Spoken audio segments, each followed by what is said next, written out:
Good morning, everyone.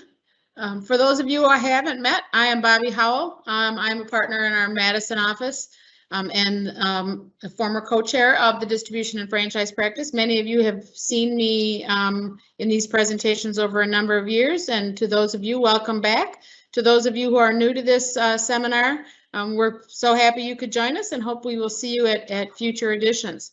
I'm going to be moderating today's session along with my partner, Mike Lockerbie, and I will turn it over to him right now. Thanks, Bobby. I am one of the current co-chairs of our National Distribution Franchise Practice Group, and many of you I know either through client relationships or the seminar. For those of you who are new, welcome, and I hope you will join us at future sessions. In addition, the prior two sessions this fall are available online in case you missed them. Last year at this time, I was saying to everybody, we'll see you live and in person in Chicago or Dallas or Milwaukee or wherever next year. I hope we will next year, but who knows? We're certainly in uncharted territory. This is, of course, the 30th anniversary of our distribution and franchise seminar.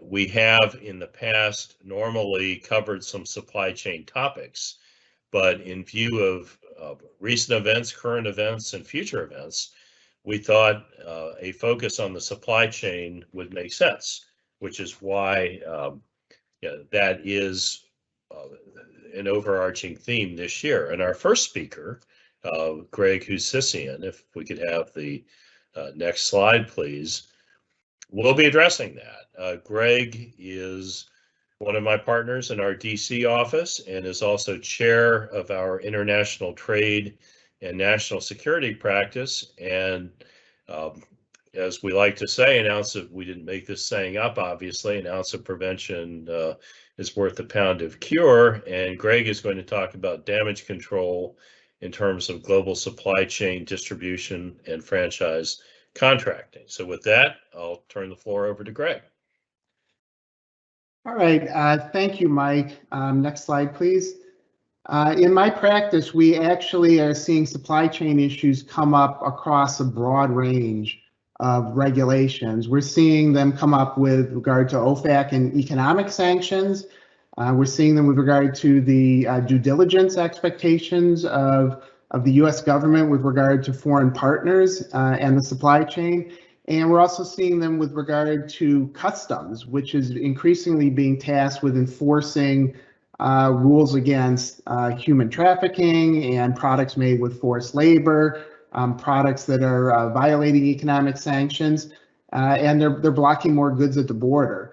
So we thought it would be helpful to go through some of the regulatory issues that come up when you're relying on a supply chain, whether it's from your own entities or related parties or joint ventures, or even from independent companies, because these, as we've seen recently, when supply chain issues come about, they can shut down your organization. And one of the ways that you can be impacted is through these regulations. So we're going to go through some of the supply chain do's and don'ts and some of the kind of red flag issues that people should be looking at. Next slide, please.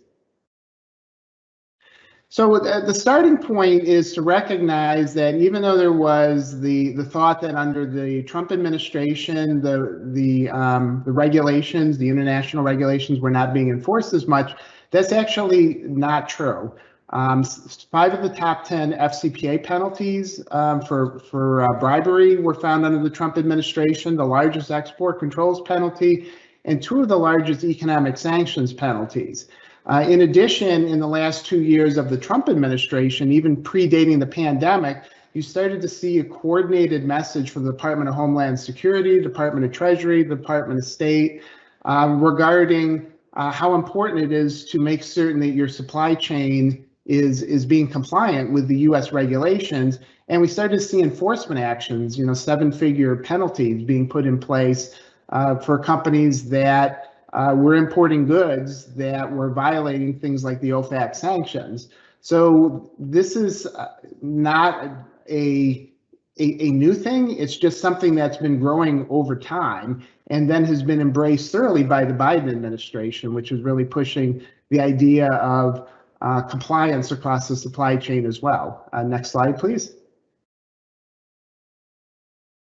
So the new team that we see in place has people who have quite a bit of an enforcement background. So the thought is amongst white collar practitioners that the SEC and the new DOJ team are likely to push hard on enforcement. And that's true with regard to the international regulations as well. For example, there was a recent DOJ speech which was laying out the enforcement priorities for the US government, and 40% of the speech was on supply chain and economic sanctions. So the Biden administration clearly is picking up the ball from where the Trump administration left it and is emphasizing this much more. So the red flag areas, anti-money laundering, knowing your people, knowing where your funds are coming from, knowing where your goods are coming from, are very much a focus of this administration. Next slide, please. So next slide. That's just the title slide.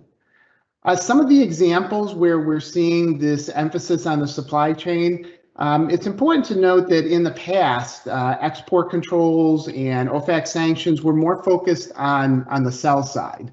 Where are U.S. goods going? Are U.S. goods going to bad guys? Are they going to Iran? Are they going to Cuba? Are they being support terrorism or things like that? That was very much the focus. So this new compliance front, the use of the U.S. government sanctions, for example, over the last couple of years, is somewhat of a new area to like fill in and recognize that the sourcing of goods can also raise big problems. One example of this is the Xinjiang sanctions, which are basically blocking goods that are coming from one region of China. And these are actually quite important in some areas. For example, this is the source of anywhere between 15 and 25% of the world's cotton and the world's tomatoes, which happen to be from there. And it's going after a country which usually isn't under the kind of strict sanctions, which is China. I mean, China's under some restrictions, but it's not usually treated like Venezuela or Iran or something like that. So the willingness of the U.S. government to put sanctions in this area shows very concretely the expansion as well. We also see regular emails from customs about how they're blocking goods. For example, they recently blocked medical gloves from one of the world's largest supplier of medical gloves. And the fact that customs is willing to block gloves that were the product of alleged forced labor in the middle of a pandemic shows how seriously they're taking this. I mean, because it can literally shut down the ability of a company to import goods into the United States. We've also seen specific compliance warnings coming out from Customs, the Department of Homeland Security, and Treasury, with illustrating and giving specific compliance warnings and red flags. And we even saw an unusual 3-agency warning where the agencies came together and talked about supply chain liability and how this has to be a priority for companies. In specific, OFAC in the e.l.f. Cosmetics economic sanctions enforcement penalty, it highlighted what it saw as something very damning, which was, look how many steps there were to ensure the quality of the product that was being brought in, yet the company wasn't taking any steps to determine where they were coming in. So in this case, what you had was a US company that was importing goods from China, but it never took any steps to find out where the Chinese supplier was getting the goods. Well, it turned out that the Chinese supplier was getting the false eyelashes from North Korea.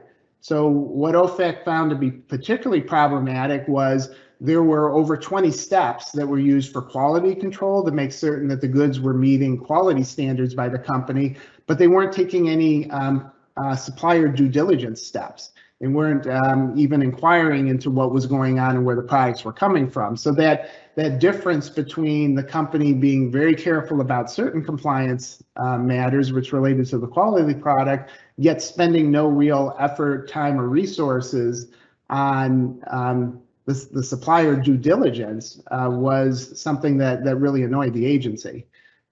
Next slide, please. So what we thought we would spend most of the time today on is telling people, how can you manage the risk? Because it's not enough to know just what's going on, but you need to know what the best practices are to try to prevent these kind of issues. So you're not like Elf Cosmetics and defending yourself before the agency. Fortunately, the US government has not just highlighted the problems and put out penalties, but it also has offered compliance solutions. And the solutions are very much in line with what people in private practice have been urging for years, but they help systematize and show what the US government considers to be what it calls full spectrum compliance in this area. Next slide, please.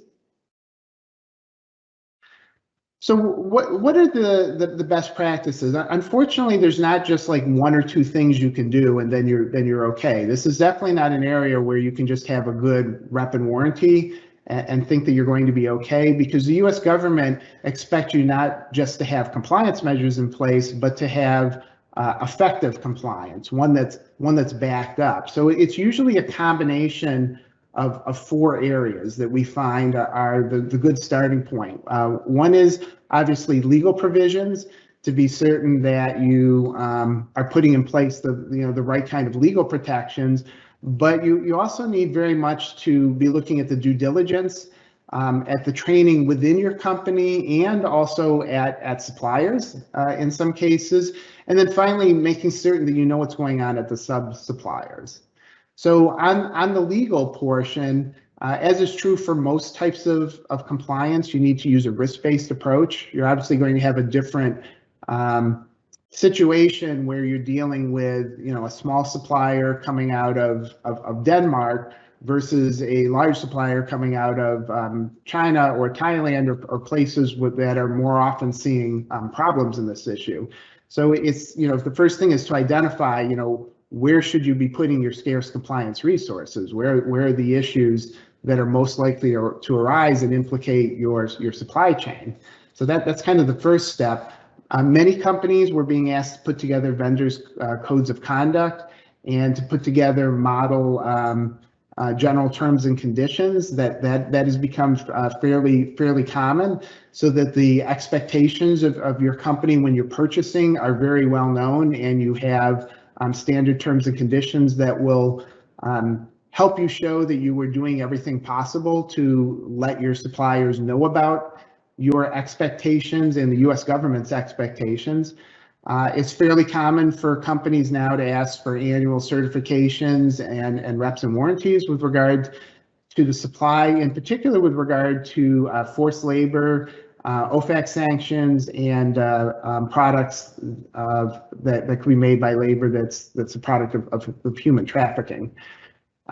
So that the legal piece is one important part of it, but far from the only item.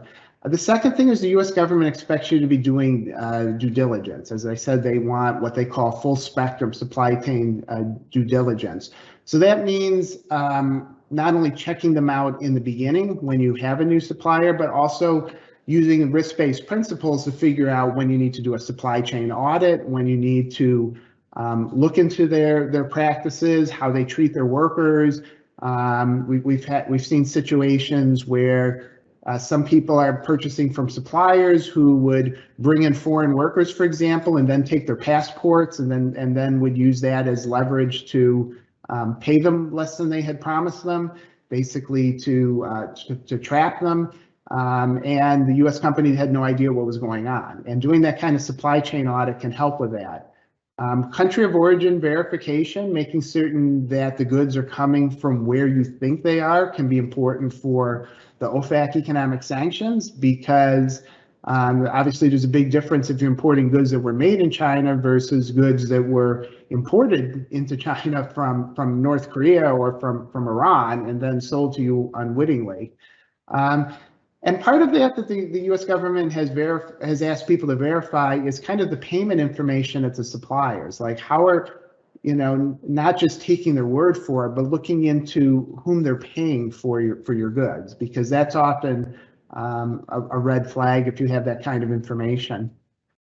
The third piece of managing business partner risk is often within the company itself. It's important that people who are in procurement and in purchasing, who are in the accounting department and looking over the the payments that relate to purchasing, that they understand the red flags that can come up that might show that your products are coming in a way that violates U.S. law. It's also important, again, on a risk-based basis, to understand where it might be helpful for you to give, like, OFAC, forced labor, human trafficking compliance training to your suppliers. That's something that can be very helpful in getting them to understand that this is important. Even though they're not part of your organization, they're part of your risk profile. And then finally, it's surprising how often people know very well who their suppliers are, but they don't understand who their sub-suppliers are. Getting companies, your suppliers, to identify them so that you can do your due diligence on them and be certain that they're reliable as they're reliable suppliers as well, and that they're acting in accordance with U.S. law is extremely important. Next slide, please.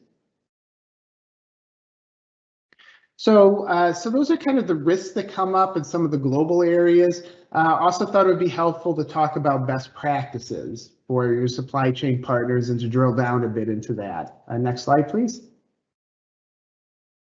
So some of the risk points that we see, as we already mentioned, the subcontracting. Goods that are mislabeled is unfortunately fairly common. This is especially an issue with regard to China. Not only might they be trying to hide where the goods came from to try to get around, say, the Xinjiang sanctions, but they also might be trying to get around the Section 301 duties and the 25% tariffs that were imposed under the Trump administration and continued into the current one.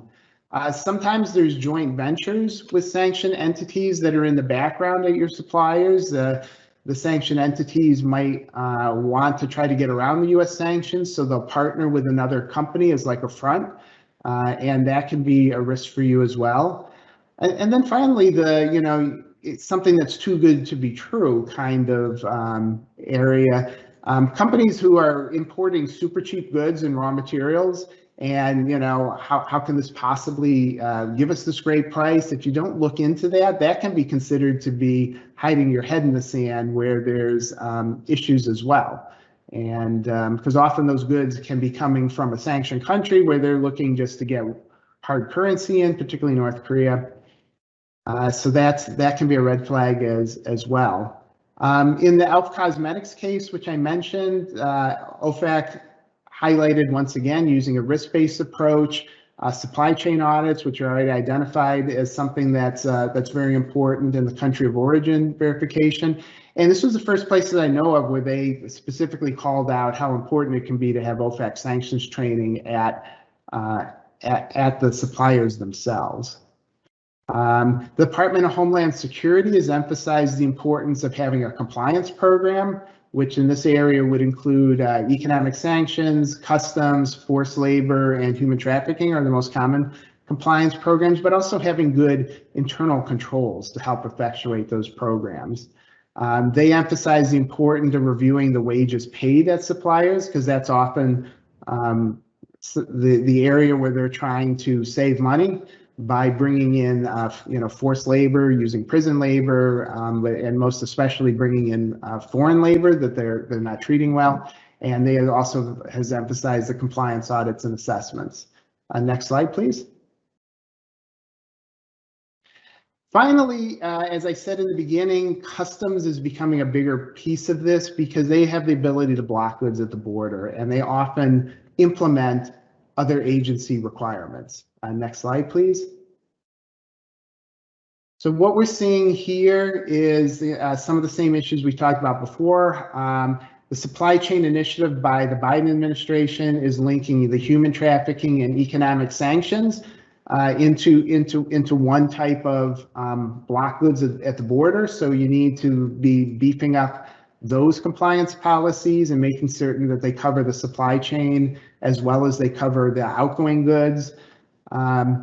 The customs regulations not only are banning the imports of goods made with forced labors, but they now have a reporting portal that allows your competitors or any other person to report it quickly and easily, literally just at a click of a button. And I can tell you from customs audits that they do follow up on these. So, and one of the first questions they have in their review is, tell me about your compliance policies. And if you don't have one of them, you're already behind the 8 ball. It's also useful to note that there's other regulations that could come into play. Canada now has a forced labor and customs program. The California Supply Chain Transparency Act requires due diligence into use of forced labor. The United Kingdom, Australia, many other countries have this as well. So it's kind of part of a worldwide phenomenon to be doing this as well. So having that kind of compliance across the organization is very, very important. Next slide, please. So here it is to summarize the areas where you should be looking at it. The anti-trafficking and forced labor compliance policy should either be part of your customs policy or should be a standalone policy. Having the training in place, make certain you're updating your vendor code of conduct or putting one in place if you don't have one, if you're a major importer. Review those terms and conditions with your vendors to make certain they're up to date. Consider putting in place certifications and conducting vendor compliance audits, at least for your larger companies, and be certain that you're getting the red flag awareness out to people in your organization, particularly in accounting, procurement, and purchasing, whatever you call it at your company. Next slide, please. And I'm not going to go through this because I've done a whole seminar on these as well, but these are kind of the general areas that we recommend companies look at in terms of having a good compliance environment. They apply equally well in this area. These are kind of compliance best practices for having a well-run and effective compliance program. So applying these steps as well to your customs and your import and your supply chain compliance environment should pay good compliance dividends. So that's basically covering everything that we wanted to cover here. I see we've got about 90 seconds left. If there's any questions, I'm getting right here that there aren't any questions that have come in. So if you have any kind of follow-up, we have a white paper that's coming out soon on the updating best practices for customs compliance and managing international regulatory risk, as well as one on managing the international trade war. If you have any interest in that, if you could get in contact with with Mike or Bobby or anyone who's involved with running the program, we'd be happy to get you a copy of that. It'll be ready in the next couple of weeks. Otherwise, I'll turn it back over to Mike. Thank you, Greg. And as you say, no one in the audience has submitted questions yet. However, if any of you do have questions, you can either submit them through the chat, through the Q&A feature, and we'll try to address them at the very end of the program, or alternatively, Greg can respond to them later. If we could have the next slide, please. Those of us who are litigators like to think of ourselves as being creative and aggressive, and I certainly like to think of myself that way, but I frankly don't know that I have the skill set to be a plaintiff's class action litigator. Our partner, Eric Swanholt, based in Los Angeles, does primarily defend, I think, class action cases nationwide, and he definitely has seen it all, and also knows what the current trends are and what companies need to worry about in the area of distribution and franchise law, excuse me, in the supply chain. So with that, I'll turn the floor over to Eric. Thank you, Mr. Lockerbie, and great to be here with you all. I like Mike, I wish it was in person, but the virtual will do this time around. I'll look forward to seeing some faces next year. Interesting. I wasn't sure how the segue from Greg's presentation to mine would flow, but it actually flows quite well because when you talk about the regulatory environment that's impacting the supply chain, it also impacts class actions because what we see is the Consumer Product Safety Commission, which regulates most of the products that a lot of you sell, is heavily involved with Customs and Border Protection. They work with the Office of Import Surveillance, which sits literally side by side at the borders, watching products come in, looking for labeling errors, looking for country of origin errors, et cetera. And when those contracts don't get fulfilled because products have been seized, we often see class actions arise. And as we'll talk about going forward, there are other regulatory related issues that can lead to class action work that we need to worry about. My background, as Mike suggested, is I'm a class action defense lawyer, primarily for consumer products, but across all industries. In that vein, we also work proactively with our clients to be compliant, right? To work with the regulators, to work with the marking companies like UL or CE or whoever you work with to make sure that all the I's are dotted and T's are crossed. And so that when our products do hit the market, we're less of a target.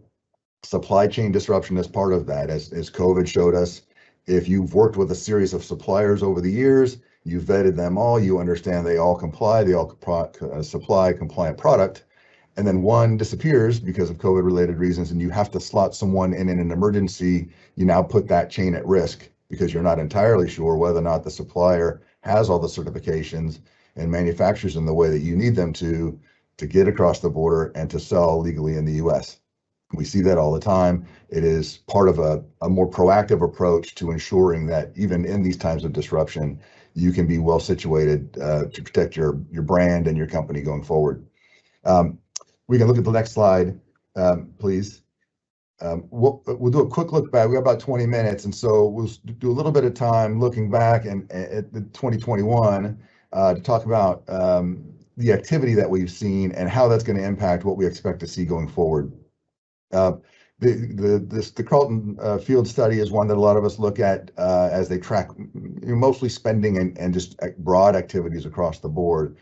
And what we've seen is a jump, in part because in 19 and 20, there were fewer cases filed because it's just harder to get to the courthouse. Some courthouses weren't open, particularly in labor and employment cases, those actions really dropped. That has changed dramatically now, either from a backlog or because the plaintiffs' lawyers, as Mike has suggested, are both creative and aggressive, and they've come up with some new ways to bring class actions.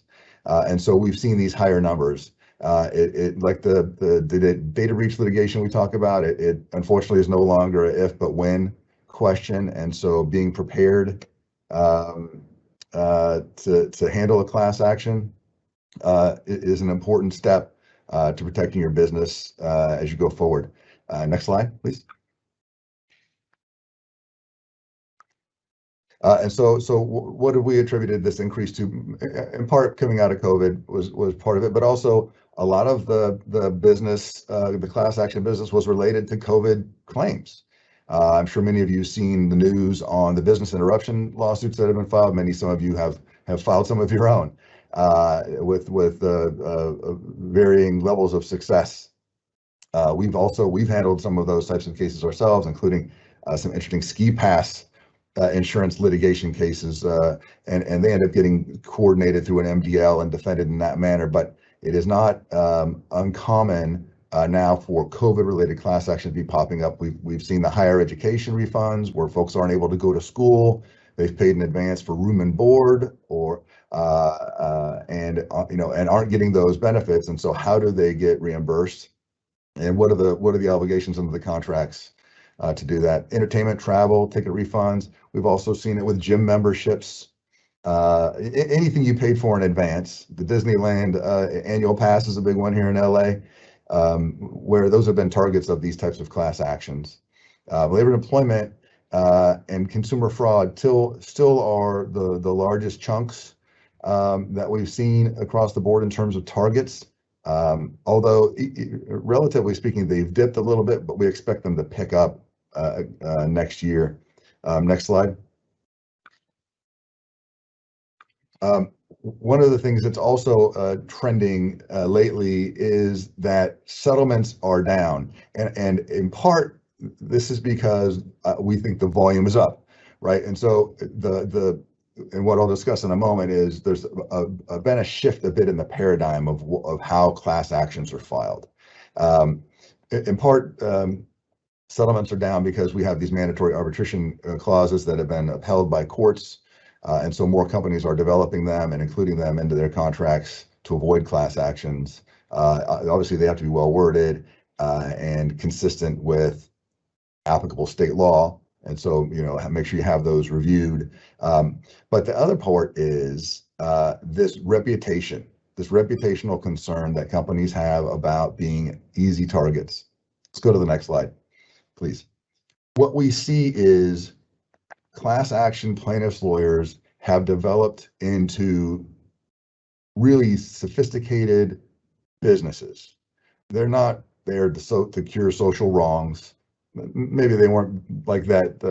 Maybe they didn't have that intention in the 80s either. But now it is clearly a business model with an expected ROI and target hunting.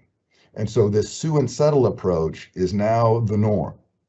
10 years ago, when a class action came in, we knew that we were going to get to class certification. We were going to have a motion. We were going to have to fight that out. And then we would see about settlement. Now we see settlement opportunities before the case is filed, often through right to cure letters that certain state laws require. Like in California, we have the Consumer Legal Remedies Act. It requires that a letter be sent providing 60 days to cure the issue. And so in that window, you have an opportunity to negotiate and settle. And what we've seen is a great shift in that approach. Years ago, if you had a consumer product that was causing physical injury to consumers, you would see perhaps hundreds of products liability lawsuits across the country, all with the requirement that there be some medical causation showing that the product injured the person, that the injury they suffered was somehow valuable and entitled them to a recovery. The class action model doesn't require that.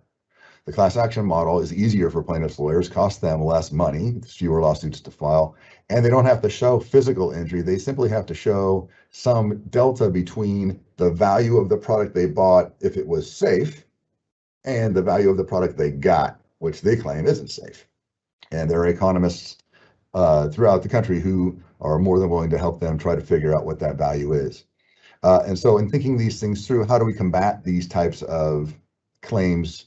Again, the proactive efforts to ensure compliance is important. These sue and settle firms are low fruit hanging seekers. So labeling, packaging, representations on websites, the types of things that with enough diligence, most of us can avoid opening those doors and being easy targets. The second thing we see that really helps is early case assessments. In our business here, the group of folks who are involved in these types of cases is shrinking. There are a lot of high volume filers that we see all the time. We know them, we know their strategies, we know the best way to negotiate with them if it makes sense to, as we say, pick your battle, right? We don't want to be easy money targets.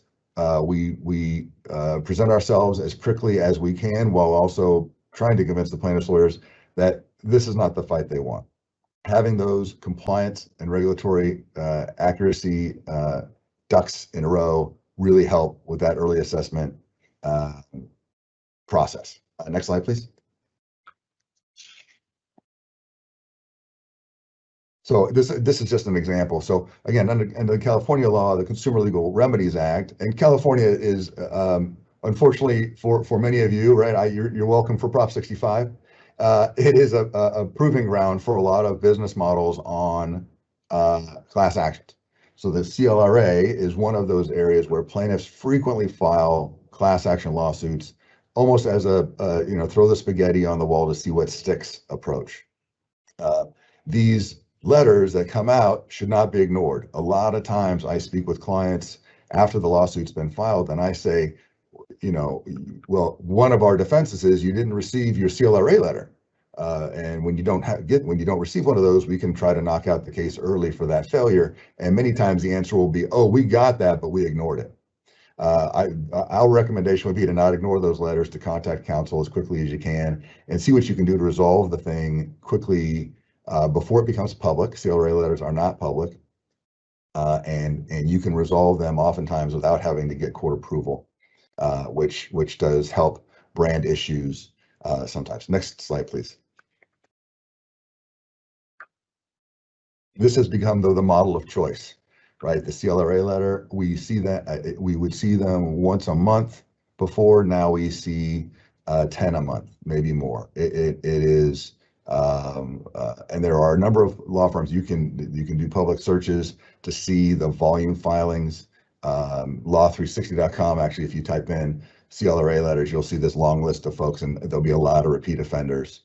And what we see that's critical here, the letter sets out the claim. Usually, again, it's going to be some sort of consumer-facing representation, that the Himalayan pink salt doesn't actually come from the Himalayas, is a latest one, right?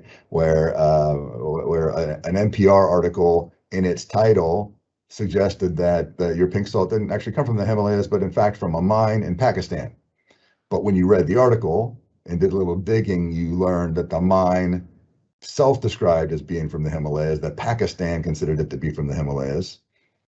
And it was a meritless claim. And so, but that is not uncommon to see those types of letters, those types of demands that come in, just to see if they can get an easy early settlement, some kind of capitulation to avoid the cost of defense.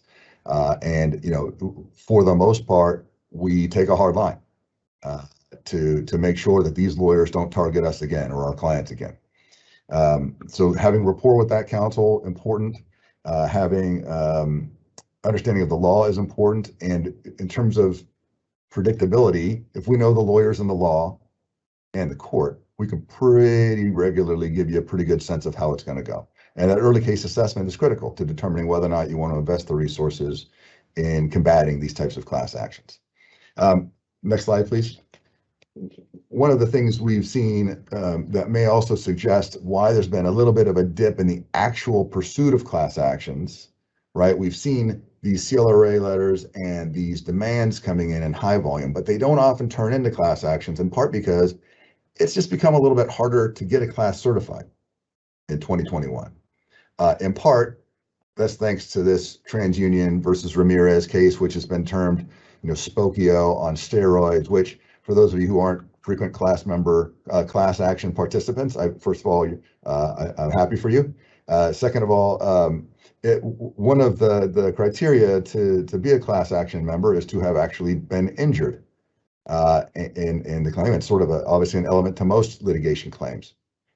What some courts over the years had done was to say, well, we'll figure that part out later. Let's go ahead and certify the class and proceed. And once we get to claims making, right, people who actually want to collect on a class action settlement, then they can show whether or not they were damaged. But of course, by that point, our clients have spent hundreds of thousands, if not millions of dollars defending the case to get there, which isn't fair. And so a number of cases have gone up to the Supreme Court to really address this issue.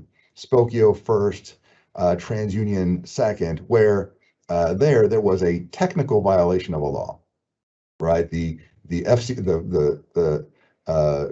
FCRA has certain requirements about information that can be included and disseminated, and there are some errors made. But in evaluating the class, the court determined that about 3/4 of the class didn't have an injury because their reports were never published. And so, because even though there was a technical violation of the statute, because those people never suffered any injury, they didn't have Article 3 standing and couldn't be a class member. These are the kind of cases that, thankfully for us on the defense side, make it a little bit more difficult to get class certification and cause plaintiffs to hesitate to invest their own money in these areas, because again, these are businesses looking for return on investment, less than they are crusaders. So one of the things that we talk about in terms of these more this greater difficulty, right? Next slide, please. Are some other decisions where the courts have looked really closely at these elements that are needed to prove and plead a class action: the numerosity, commonality, typicality, adequacy, and ascertainability. So we're going to focus just, we could do a day-long seminar on class actions, but for this purpose, we'll focus on ascertainability, which is essentially the rule that says that a defendant must be able to have confidence that a person making a claim as a class member actually belongs in the class. The defendant should not have to rely on the representation of the class member. There should be some objective proof. So ascertainability decisions have been useful for us. And we think the trend in California, unfortunately, in that direction is going the wrong way, but across the country, it has been working well for us. Next slide, please. These are some of the ascertainability cases that are somewhat recent. We're going to skip to the next page because we're going to run a little short on time. Another big focus that's really helped stem some of the class action tide that we've seen is, I'm sorry, one more slide, is that predominance. So to show the other component, to show a class action, to prove a class action, is you have to have common issues of fact and law that can apply across the class. And plaintiffs' lawyers have gotten very good at arguing that facts can be shown commonly. Where they have challenges here, and we still can attack that usually, but where they have challenges here is with the law. So if you're looking at a nationwide class, states' laws differ in so many ways that most courts have refused to certify nationwide classes on the basis that you do not have a predominance of law. And that has been an effective tool for us, certainly here in the Ninth Circuit and across the board. Next slide, please. What we've seen, and this is sort of what we expect to see going forward, right? What are we going to see coming up at the end of this year and early in the next year? And how is it going to tie to COVID? We've seen the labor and employment cases already coming out of the woodwork. We expect there to be more, right? Employees being required to wait in line for screening, but they're not getting paid for that time. Or employees being offered premiums to work and not actually being paid for that extra time, for that, either at the premium rate or the extra time. The expense reimbursement is another issue that's come up where we've seen class actions in this area where companies are still learning how to handle and how to work with their employees who are not coming into the office and how to deal with their expenses that are incurred along those lines. Next slide. Other pandemic related class actions, price gouging litigation, with these some of the supply chain issues that have come along, right? Your prices as a manufacturer go up, and so you pass those prices along. There are state laws, declarations of emergency, sort of energized state laws that limit how high you can raise your prices unless you can show that the price increase was due to a price increase in your supply chain. So how to document that and make sure you have the proof to defend yourself in price gouging litigation is critical. We've already talked a bit about, sorry, there's a question that popped up I guess I should get to. But we've talked a little bit about the subscriptions and memberships. And on the franchise side, right, we've seen class actions now filed against Chick-fil-A, DoorDash, and others for falsely representing what prices they'll charge for delivery. Or in the Chick-fil-A example, for if you buy your chicken sandwich in the store, it's $4, but if you need it delivered, it's $6, but delivery is free. Right, so that's considered a misrepresentation by the plaintiff's lawyers. And so we've seen this, we've seen the business interruption, we've seen the ski pass insurance litigation. All of these sort of types of class actions are the types of class actions we expect going forward as these plaintiff's lawyers look for their opportunities to seize on COVID-related issues that that might be popping up. In terms of, sorry, next slide. So in terms of what's next, one of the questions that's come up a lot is what's going to happen with those companies that dip their toe into the COVID market in a way, both for the pharma and medical device companies, but also those companies who went from making widgets to making PPEs in an effort to help in that supply effort, as asked by the president and as encouraged by the Secretary of Health and Human Services, and whether or not defects or injuries or health issues that arise from some failure in those products will land on the doorstep of those manufacturers. There are some protections. We flagged the PrEP Act there, which is an immunity provision for providers of what they call covered countermeasures that so far has not been implemented too much as a defense, but we expect that to be a common issue going forward with these trends. The workplace restrictions and consumer class actions will continue. One of the areas that really dipped during the last year and a half or so are the securities and M&A class actions, in part because there haven't been as many deals. But we expect that to increase, and it has increased at the end of 2021, and we expect that to increase in 2022. Then going full circle, as my time is coming to an end, going full circle back to Greg's presentation, the regulatory environment for consumer products and products that are supplied throughout the distribution chain is really changing, and we believe becoming more hostile to consumer manufacturers. The CPSC has been emboldened. It had its first criminal prosecution come across the board in October, which we haven't seen in years and years. It has an expanded budget to increase its enforcement activities. It received a great deal of backlash during the Trump administration with valid or not arguments that it wasn't enforcing the rules as strictly as it should.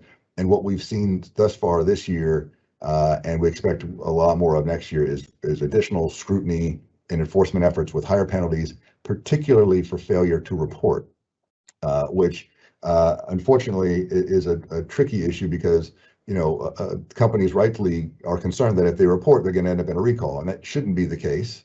But with an active CPSC on the enforcement trail, those risks go up, and so it's something that needs to be really thought through when evaluating whether or not you have a duty to report.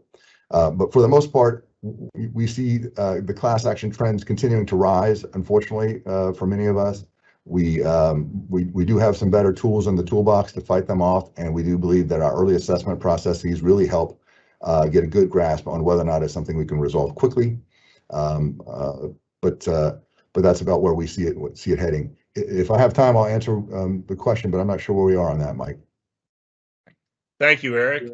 We did have one audience question, but it actually seemed to deal more with audit provisions in supply agreements, and it didn't seem really to be a class action question. So if we could ask the audience member who submitted that to please resubmit it with some contact information, we'll get back to you with the right person to answer your question. If there are no questions about class actions, it's time for a CLE code announcement.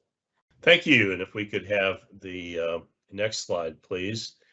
We're fortunate to have as our next presenter, Jamie Geekus, a partner in our Chicago office, to talk about the subject of international brand expansion, clearing rights, developing a global trademark portfolio, and stopping up leaks in the supply chain, which is a lot to cover in 20 minutes, obviously. In the past, when we've discussed brand protection, both in the US and overseas, oftentimes it's been more with the perspective of protecting the brand in new markets where the company is entering. And that's obviously still of concern. On the other hand, with the new emphasis on rethinking the supply chain, and in particular, not just offshoring, but reshoring, it is, of course, becoming more of an issue with respect to suppliers as well. So with that, I'll turn the floor over to Jamie, who will share with you best practices, some of which have been learned the hard way by our clients as to how best to protect trademark rights globally. Thanks, Jamie. You're on mute. Yep, I fixed it. Thank you. Good morning, good afternoon if you're on the East Coast. We will dive right in here. Even if your brand already has a substantial, robust, healthy portfolio abroad, there may still be some information that you can use here. Oftentimes, if you have a dedicated in-house trademark department, you may not have been involved in the trademark process before, but we feel like it's really a good idea for everybody to have a baseline understanding of how this works, what the timing is, what you can do to enforce your rights, what you need to do to get them in place in the first place. Because when a significant infringement issue comes up, it's often too late to go back and get the trademark rights at that time. And you may need those rights in place already in order to take the steps that will best protect your brand. If we can go to the first slide. So why file abroad? First of all, obviously, if you're going to expand abroad, then you need to get your registrations in place. But even if you have no plans for international expansion at this time, it can still be a good idea to be considering a global filing strategy. First of all, it keeps your options open. It can take some time to secure rights in foreign countries. So the sooner you go ahead and get that set up, the better placed you are to expand and move forward when opportunities come your way. Your potential franchisees are generally going to expect you to have established rights, and if you don't, it might scare them away because no one wants to be dealing with trying to clear the rights themselves right when they're also trying to focus on launch. Also, no one wants to be sued for trademark infringement. Registration can serve as a complete defense to infringement in some cases, meaning if you have the registration in place before you launch and a common law user who never bothered to register its own mark pops up to say that you're infringing, you might be able to rely on your registration as evidence of your good faith and to show that you're not actually infringing. Getting your rights in place can also help attract investors and buyers. They want to see that you've closed down any issues that could come up in the future with respect to third parties trying to get in the way of your brand. So it's always good to have things in place in order to attract capital. It may also be necessary for import-export. This goes back to the supply chain issue. If you don't have things in place, your goods could be held up at the border. Parts could be held up at the border. So you really want to be thinking about all of those issues. Another important thing, obviously, is enforcement aids. You can stop up leaks in your supply chain. We see all the time companies where they're manufacturing a particular country parts or the entire good for resale here, and things are diverted. You know, late at night, an extra run of the products is completed, and all of that goes into a truck that never gets put into the formal supply chain, but instead gets sold as, you know, legitimate good when in fact it's a copy. It's a copy and a counterfeit, and it's unauthorized. If you have trademark rights in place in the country where you're manufacturing, that can help you go after that and stop that sort of thing quicker. You can also prevent copycats from setting up shop first. You can prevent squatters and pirates, and you can also prevent local folks in foreign countries from setting up internet websites or social media pages that might bleed over into the United States and cause you problems here. If someone in India is operating a website that's counterfeiting your brand here and tricking US consumers, it can be very, very difficult to shut that down without an Indian trademark registration in place. Then you can go right to the source and deal with it quickly and efficiently. Next slide, please. Timing considerations, when to file. As soon as budget allows, that can often be a good idea, but it can backfire if you file too soon. You need to have a plan. If you're going to be expanding in a particular country in 5 or 10 years, you're probably going to get a registration, but that mark may become vulnerable to cancellation before you're ready to launch. So this is an important conversation to be having with your trademark counsel. Waiting can also backfire if you say, you know, I'm not thinking about that right now. It's not going anywhere. I can deal with it down the road. You could have some sort of intervening copycat that causes you a lot of problems. You'll see at the right of the slide here a couple of extremely similar logos. The one on the right is the Starbucks coffee logo that we all know and love. The one on the left is from Star Prea. which is a Korean company. In 2007, Starbucks lost a closely followed trademark infringement case in South Korea against Star Preya. The Supreme Court of Korea affirmed a dismissal of Starbucks' petition to cancel that Star Preya word and design mark on confusion grounds. They basically said, Starbucks, you snooze, you lose. We don't see that you had your rights secured in our country before Star Preya lodged. So even though I think it's obvious to everybody viewing the slide today that that's clearly a copycat and very confusing, Starbucks was out of luck, and Star Preya was allowed to continue using that mark because they had done their job and got a registration, and Starbucks had not. Want to talk briefly about priority. What is that? Well, that means when you file an application here in the United States, you have 6 months from the date of filing in order to claim priority back to your US filing date. So you file an application today, and then you go file an application in the United Kingdom in February, and the UK says we will treat it exactly as though you filed back in November. Why is this important? Well, sometimes it doesn't make any difference. But if you are launching a new product line or new service line extension with a big splashy announcement, and it's something nobody's ever heard of before, the copycats tend to come out at that point. And, you know, they see you launch in November of 2021, and somebody by January might have an idea of how to knock off your concept or your brand in their country.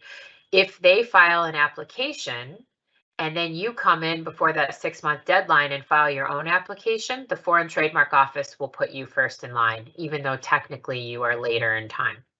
What happens if you miss that 6-month deadline? It's not extendable.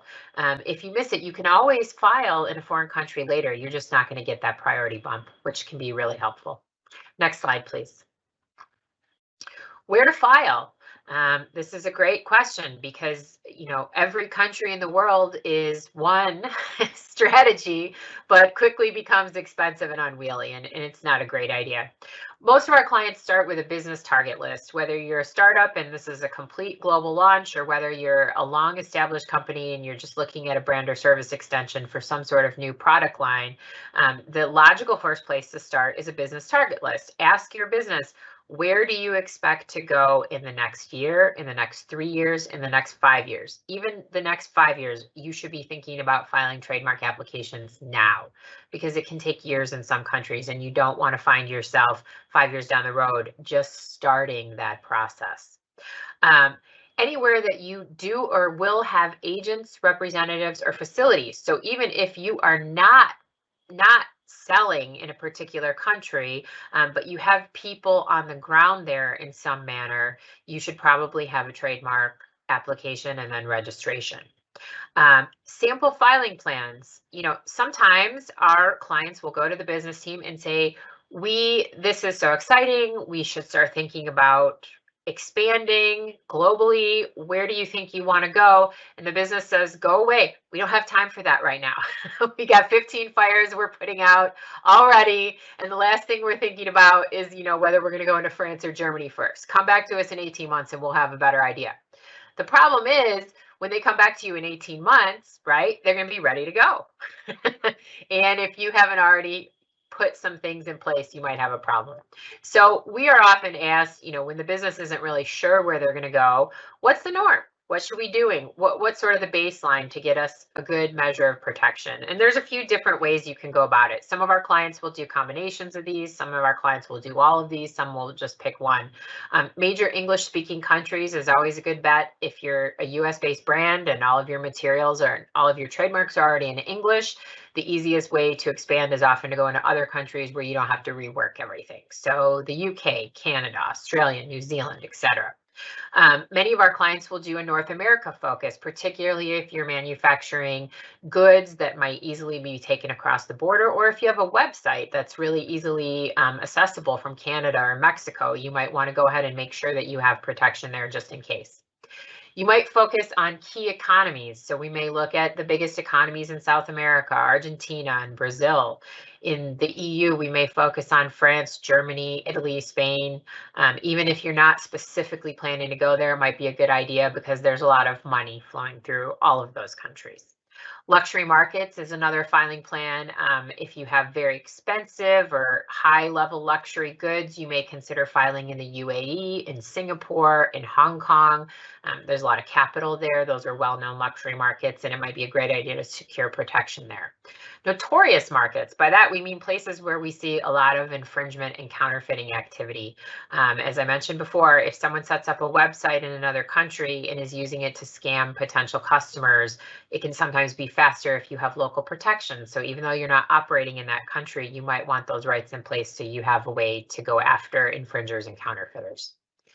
There's regional filings that are available. EUTM, meaning European Union trademark, that's probably the most common one we see.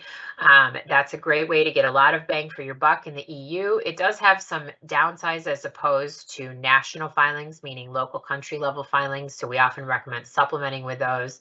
But I would say 90% of our clients go ahead and try to get an EUTM if they can. There's a new Eurasian Economic Union, which has some different countries, Eastern European countries, that can provide sort of protection in multiple countries. There's also a couple of African regional filings. Candidly, most of our clients don't bother with those. There's some question as to whether they are truly enforceable or not, but that's a question to have with counsel. Next slide, please. Pre-filing clearance. How much is enough?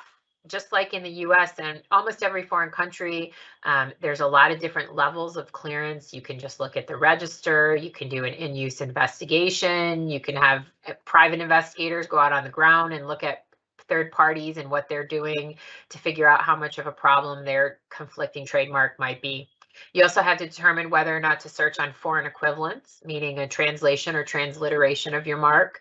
If it's a highly unique term that you made up, you probably don't need to translate it. But if it's a very English language based mark that won't make sense in other countries or might have a meaning that you don't care for in other countries, you might want to look at searching on foreign equivalents or translating your mark.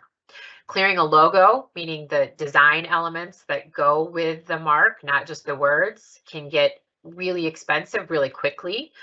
So that's a conversation to have with trademark counsel.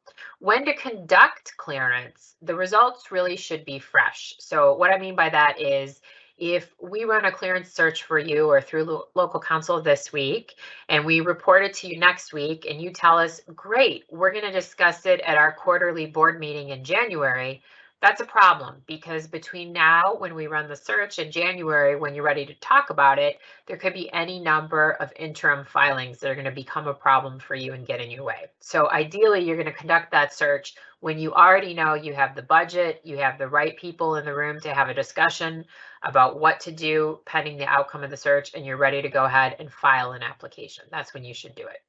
Another thing to think about here, this happens more frequently than you might think. Search costs can be very expensive in foreign countries. And, you know, our firm, other US firms, we have some limited ability to run searches here of foreign trademark offices. We have databases that we can access. Oftentimes we can get access directly to the local trademark office register. But to really give you a good sense of what's going on and put it in the proper context, we're always going to ask local counsel to get involved. That can get expensive. And so many times if our clients are coming up with one of these, you know, sample filing plans in the scenario where your business team just isn't sure where they're going to launch and you're just thinking that you'll get some applications on file, ideally to preserve flexibility, and let's say you just decide I'm going to file in Canada, Mexico, because that seems like a logical and reasonable thing to do here, you may forego clearance. You may say, we don't have any imminent plans to enter the country. Let's just file the application and see what happens, because the clearance and investigation is really an insurance policy. You may not need it, and it may be cheaper to file the application. In fact, in many instances it is, than to conduct the clearance search. Next slide, please.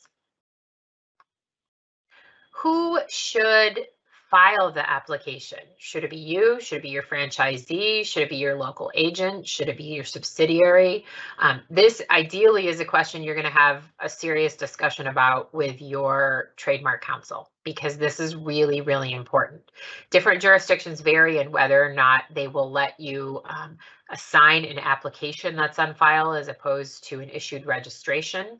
They may have, certain hoops you have to jump through in order to get something in the name of the proper company if you didn't start there. In some cases, if you don't file in the name of the proper company, it could void the whole application. So you really, really need to be careful about this. In general, we recommend that whichever company is serving as the global operating company, that's the company that should be filing the trademarks and holding them. You can have a franchisee file it for you, but that can be a risky position, because if the relationship breaks down and you need to terminate that franchisee, well, they own the trademark in their country. And, ultimately, you should be able to establish that they're not authorized to own it or use it separate and apart from their relationship with you. But who wants to be in the position to have to go through expensive and time-consuming litigation to get all that sorted out? It's better just to have it set up in the right hands from the beginning. There's also foreign tax implications related to who's holding the asset. You may need local entity to do things like get a domain name, even if you have the registration. You may have to paper things carefully with licenses and assignments and the like. All of this is really an important discussion to have with counsel. Go ahead, next slide, please. Really briefly, this is a huge topic, and I want to keep us on time here, but every time you file in a foreign country, you have two options. One is to file through the Madrid system, and one is to file a national application. National application is where we go to the local country level. We get counsel in place, foreign associate. We retain them on your behalf. We instruct them on your behalf, and often there's all kinds of paperwork. Powers of attorney, which may need to be legalized, notarized, apostilled, you name it. But then you have a national application that is treated just like anyone else who's in country and files a trademark application. The Madrid system is a little bit different route to getting a similar result. Instead of going to the national country and having the foreign associate file the application directly, we can file through the United States Patent and Trademark Office. It goes up to the World Intellectual Property Organization and then back down to the local country. And we essentially ask them to recognize an international registration that's based on your US rights. This gets you a ton of bang for the buck. If you need to file in like 15 different countries and you need to do it now, this is the way to go, but there are some downsides. So again, a conversation to have with your trademark counsel. Next slide, please. Which mark to file? This is often something that nobody thinks about until we're ready to instruct the applications. And there may be 5 different variations of your logo. You may have slogans and secondary marks appended to some versions and not others. You may be planning to use, foreign language equivalent slogans in a certain mark. You got to have all that ironed out, and it does make a difference. Some countries, if you file in black and white, it will give you the broadest protection. In some countries, if you file in black and white, it will only protect your mark in black and white. And if you're always going to be using it in color, that doesn't make a lot of sense. Again, foreign equivalents, alternative goods and services, just to have as a placeholder if your primary or core goods and services are not available due to a prior user. You also have to be aware of morality refusals. In the US, due to recent Supreme Court cases, we now can register bad words. Most other countries still don't allow that. So not that any of our attendees here today necessarily are thinking about registering bad words, but if you wanted to, you could, and you may not be able to in other countries. Next slide, please. Securing country level domains. Big topic, and we're just about out of time, but often using a broker is the way to go to keep your anonymity, to avoid driving the price up. And then the main takeaway here is a conversation you really need to have with your counsel is whether it's better to purchase a domain or trying to take it by force. And there can be instances in which each of those is great. If someone wants $1 million and they're holding it hostage, then I'd probably recommend that you institute a domain name challenge, which you might be able to get done for $10,000. But there's situations as well where you may need to buy. Next slide, please. Post-filing, keep an ongoing monitoring program for third-party uses. Great idea. Keep use deadlines in mind. I mentioned here the Big Mac case. in 2019, I believe it was, McDonald's lost their Big Mac trademark in the EU. An Irish company called Supermax said, you haven't been making legitimate use of Big Mac in the EU, so we should be able to cancel that. And in fact, they were successful. McDonald's lost. It was a big blow. Keep budgeting for fresh applications and always make sure you have proper controls and approvals for franchisee use. Okay, we're just about done here. So I think there's one question. Thoughts on how to use the mark in commerce when registering a trademark before the brand formally enters the new country. Thinking about how to establish that beachhead before doing business there. That's a great question, actually, and that is obviously a question coming from someone in the US. We have one of the only first to use systems in the world. In almost every other country, they have a first to file system. So you don't have to establish actual use before you go into a country. The trademark itself, the registration that issues, is your beachhead, as opposed to going out there and making token use in country. So a conversation, a more detailed conversation, context is everything here, to have with your trademark counsel. But the good news is that in most other countries, the best bet is to file first, get your registration, and then go ahead and worry about use. Go ahead.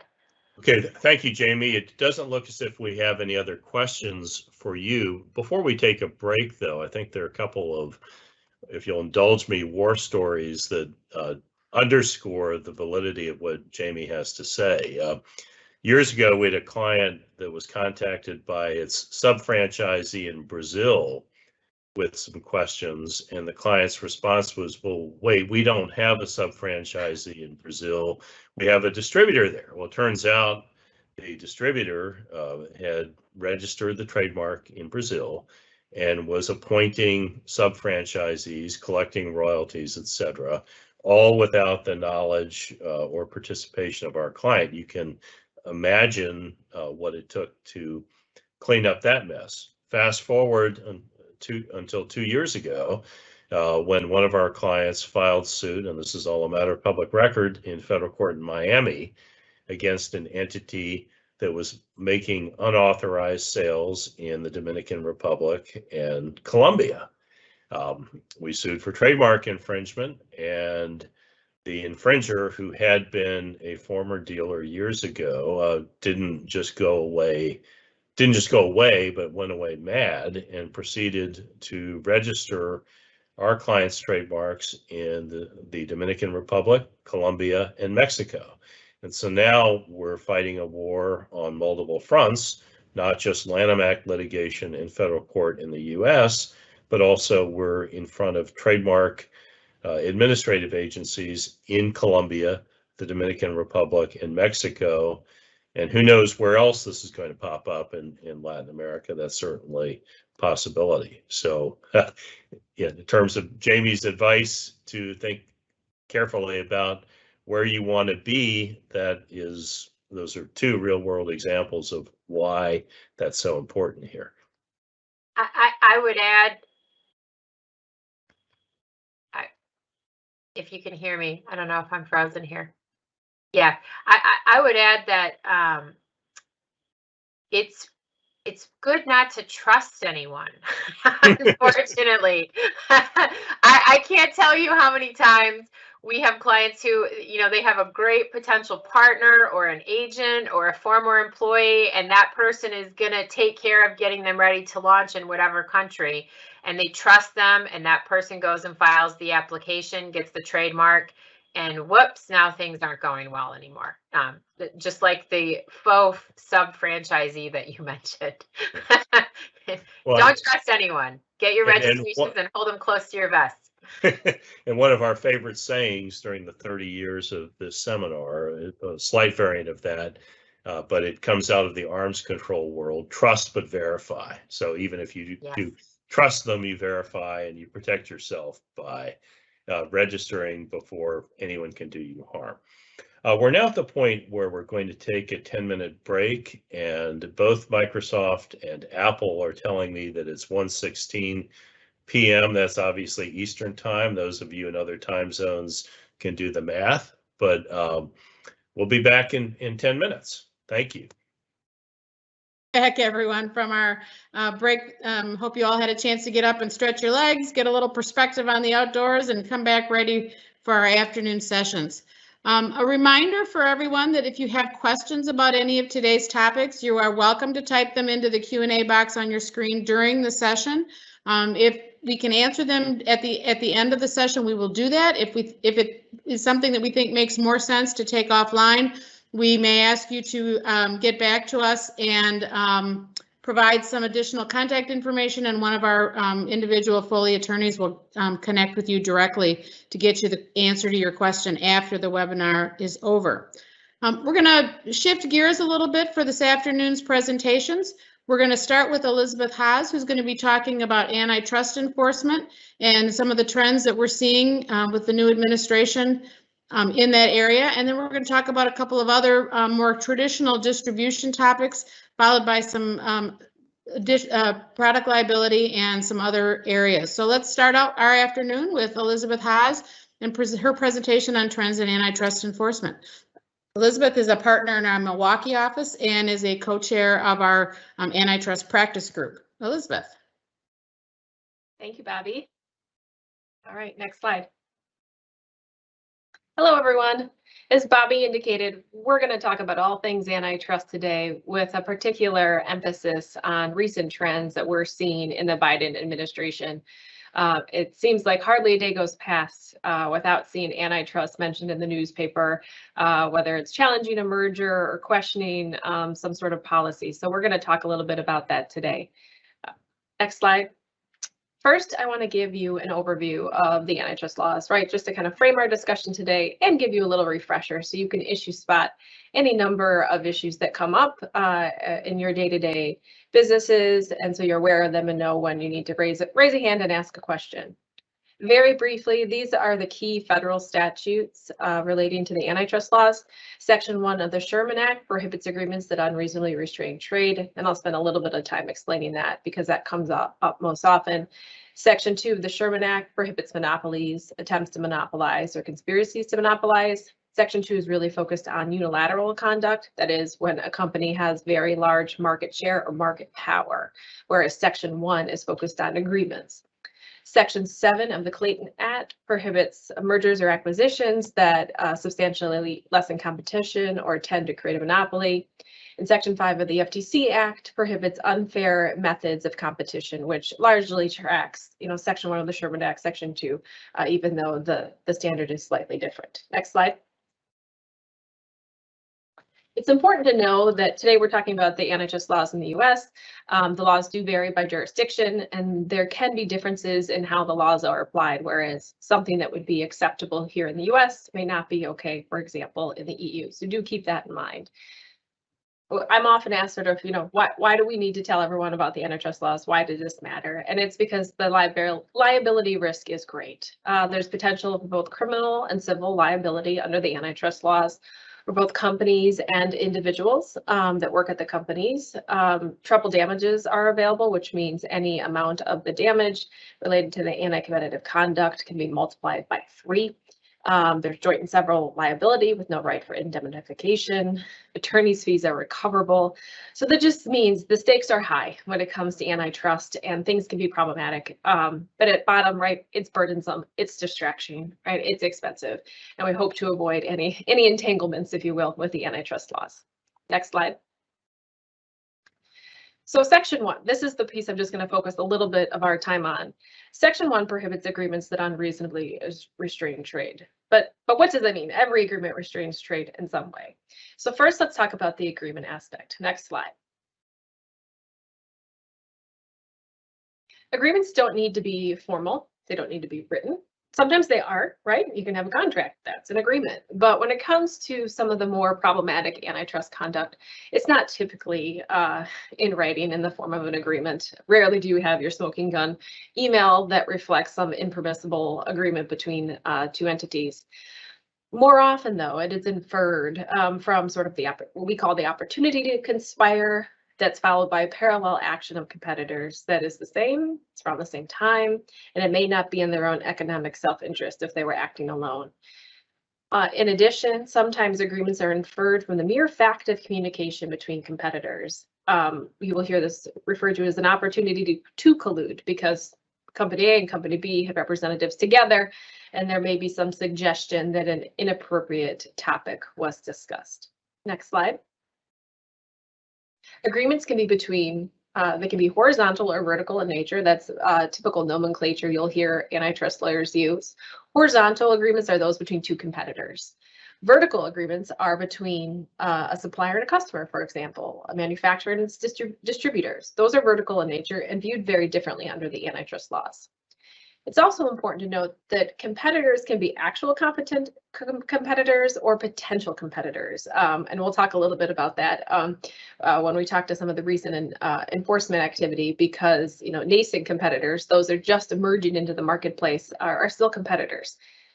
Also, another area of focus is competition between employers that compete for workers. So even if you may be in different industries, if you're competing for employees, you could be viewed as competitors because the labor market in and of itself can be a market for antitrust purposes. Next slide. So agreements have to be between two economically independent entities. You can't conspire with your own employees. You can't conspire with a parent and a wholly owned subsidiary because there's a unity of interest there. And that's very important to keep in mind for sort of day-to-day business operations. You can conspire with an entity where you have a minority interest in a, say, a joint venture or another owner of a joint venture, right? Just depending on the nature of that. There's lots of collaborations with competitors, right? Where two competitors come together to achieve some legitimate pro-competitive business objective. You still need to be mindful of the antitrust laws in that context. Next slide. So as I mentioned earlier, every agreement restrains trade in some sense, right? There's some restriction in a very technical way, but it's only those agreements that unreasonably restrain trade that create issues under the antitrust laws. Section 1 agreements are classified 3 different ways, and depending on how they're classified relates to the level of risk. They're the per se or automatically unlawful agreements. And then on the other side of it, there are agreements that are evaluated under what we call the rule of reason, which is a balancing test that looks at the pro-competitive justifications and the anti-competitive effects. Next slide. Per se agreements, these are the ones this is the no-go territory. You don't want to find yourself here. This is an agreement among competitors to fix prices or other terms of sale. If you're rigging bids, allocating products, customers, markets, territories, whatever it is, if you have an agreement with your competitor in this form or fashion, that's likely to raise Section 1 liability automatically. A lot of people are very familiar with the notion like, okay, fine, I understand I can't fix prices with my competitors, but it's very important to understand that the antitrust laws go further than that. So does per se liability. It can relate to, if you're forming agreements relating to inputs or quality, if you have agreements with competitors about wages, salaries, benefits, no poach or non-solicitation provisions, group boycotts where you get together and decide not to offer products to certain customers, this can all be per se unlawful under the antitrust laws. It's also important because this is per se liability, this means you don't have to be successful. You may actually not be able to successfully, get the project if you agreed to rig bids. The mere fact you've engaged in that type of conduct is problematic from a liability perspective. Next slide. As I mentioned earlier, the rule of reason provides you that opportunity to engage in this balancing test, where you can look at what are the legitimate pro-competitive justifications underlying the restriction and what are the anti-competitive effects. This is the place you want to be because this is where you can explain why you did what you did. Plaintiffs may challenge, or if someone's challenging the conduct, they may say that, look, this suppresses competition unnecessarily. You could have used lesser restrictive alternatives, and so you went too far with your restriction. But at the end of the day, this is the space you want to be. It gives you a lot of latitude with how you structure agreements. For example, in your distribution network, the rule of reason will come into play with a lot of the different types of restrictions. Next slide. These are just a handful of examples that I was alluding to before. Territory restrictions, requirements on, you have to have a certain amount of inventory or training or sales force, product exclusivity, limits on where they can sell, whether that's on the internet or not. I would just be mindful. Exclusivity is a little bit more loaded, typically evaluated under the rule of reason, but depending on market share, market power, and the nature of the restriction, it can create heightened antitrust risk. So it's not a complete green light there, but just, you know, keep that in mind. Make sure you're working with counsel when looking at exclusive relationships. And the only other note I will say, if it's a pricing related restriction, exercise some caution there. Make sure those are structured in the right way, because those can be per se unlawful in certain instances if they run afoul, if they go too far. And this is a really tricky area of law. Next slide. So it's a very, very, very quick overview of the antitrust laws. Happy to always talk to you about all things antitrust, but today's focus really is on sort of what we're seeing now with the trends in antitrust enforcement in the Biden administration, because there's a lot going on. First, as with any change in administration, we have different decision makers in place. First, we have Lena Khan. She is the chair of the Federal Trade Commission. She is a 2017 Yale Law School graduate. So she has not been a lawyer for a terribly long time, but she wrote prolifically in her time at Yale and before then about market consolidation. She's particularly concerned about platform-based business models and has, you know, written extensively in that area. She doesn't think looking at pricing effects goes enough. You need to be looking at the market in a very different way. Jonathan Cantor, he's been nominated to head as the Assistant Attorney General for the Department of Justice Antitrust Division. His nomination is actually still pending at this moment, but he has had a variety of roles both in private practice and for the government, and he is a vocal critic of big tech. And then Tim Wu, he is in charge of the White House competition policy. His claim to fame is sort of coining the term net neutrality and writing extensively on that. So these are some of the key stakeholders that are talking to President Biden, that are trying to explain sort of, okay, this is where we need to go. And what we're seeing is that the traditional antitrust rubric might be changing a little bit. Typically, when we evaluate antitrust and anti-competitive effects, it's viewed under this consumer welfare standard. And, you know, you can read articles, you can Google that, and there's been a lot actually out there in recent months about what that actually means. But it's looking at sort of the price effects, what happens in the marketplace, right? Are there, you know, what happens if two companies come together? What's the net effect ultimately for consumers? That seems to be changed a little bit. And it's now the focus is one that's rooted more in social and political goals rather than economic ones. They say short-term price effects, that's not enough. You need to look further out at time, and you need to look beyond price. For example, like they may focus on the size of the company at issue and less on trying to assess whether the size is good or bad for the economy. And we've seen they're more sympathetic to suppliers, small businesses, and workers, and are looking at the process of competition itself, not necessarily the anti-competitive effects. And that's a shift. That's a fundamental shift in sort of how the antitrust laws may be enforced in the future. Next slide. So President Biden issued the executive order on competition in the American economy in July of this year. And this is an incredibly broad, sweeping executive order that could have far-reaching implications for businesses across a wide variety of industries. It takes a whole of the government approach. There are 72 different initiatives over, I think, a dozen different federal agencies, and it's all aimed at addressing competition issues in the nation's economy to protect consumers, protect workers, and bolster innovation. It's important to note, though, that it's an executive order, right? It doesn't immediately put any specific policies into effect or establish any new laws or requirements, but it does direct the federal agencies to consider new policy initiatives, do any number of reviews, and come up with new rules to implement the overarching policy goals of the Biden administration. I don't expect that process will be quick. In some cases, it can take many months, if not years, to unfold. But we have already seen action in this space in any number of areas. So that is something to keep in mind because the ramifications could be significant. You know, one item to note as we talk about antitrust in particular is that the EO characterizes, you know, what it calls excessive corporate consolidation and market abuses. It focuses on a number of different industries. There's a heavy emphasis on sort of internet platforms and tech companies, but it goes far beyond that as well.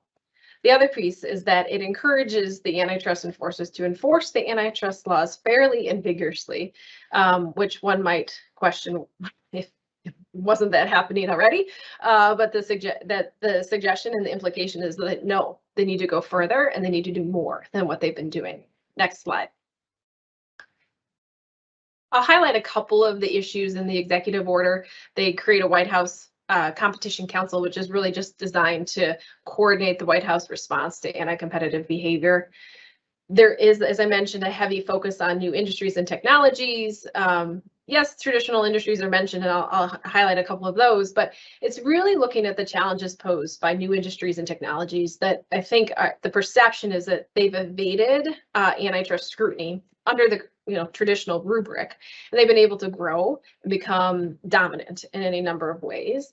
They look at the dominant internet platforms, and especially those that stem from serial mergers, the acquisition of nascent competitors. I mentioned that before. These sometimes are called killer acquisitions, where a company can acquire someone who's small, growing, maybe not a full competitive threat yet, but the notion is that they are aggregating market power by picking off smaller companies in their space so that they can become the dominant provider. Non-competes, no poach, wage fixing. This is, again, it's been a topic of interest for the government for a period of time. This is not new, but the EO does direct the FTC to implement regulations curtailing what are perceived to be the unfair use of employee non-compete provisions. They also want the FTC to enact regulations against unfair occupational licensing restrictions, which impede worker mobility, particularly across state lines. And then also they want the FTC and the DOJ to revise, consider that whether they need to revise their past guidance on this guidance for HR professionals. Back in 2016, there was joint guidelines put out that said, hey, we view competition in the labor market as an area of competition for purposes of the antitrust laws, and it provided a lot of helpful guidance for HR professionals about permissible conduct and what might go too far. Under the EO, this says, that might not go far enough.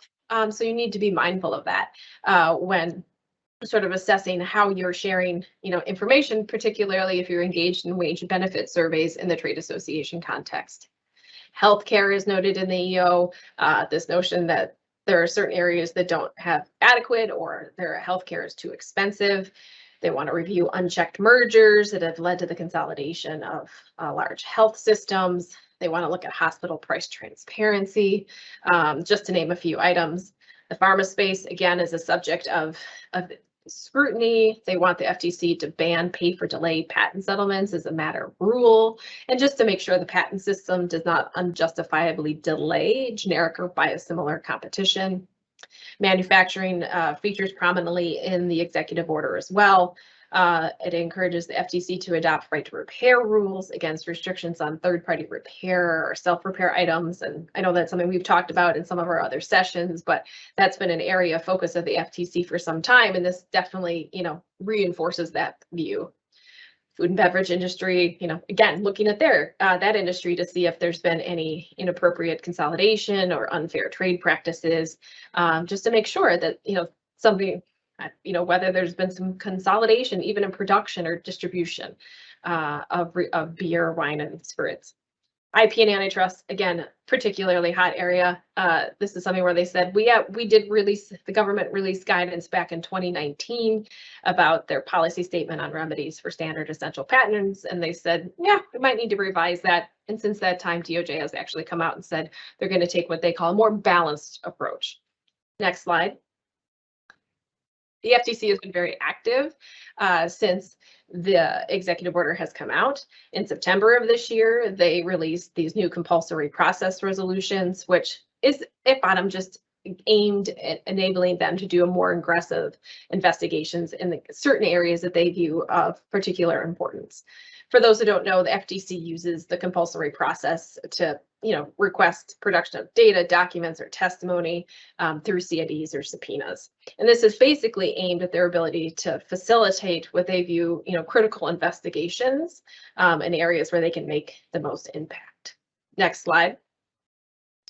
It remains to be seen what these resolutions, will do, but I think at bottom, you can expect that there'll be an expedited ability to carry out this compulsory process.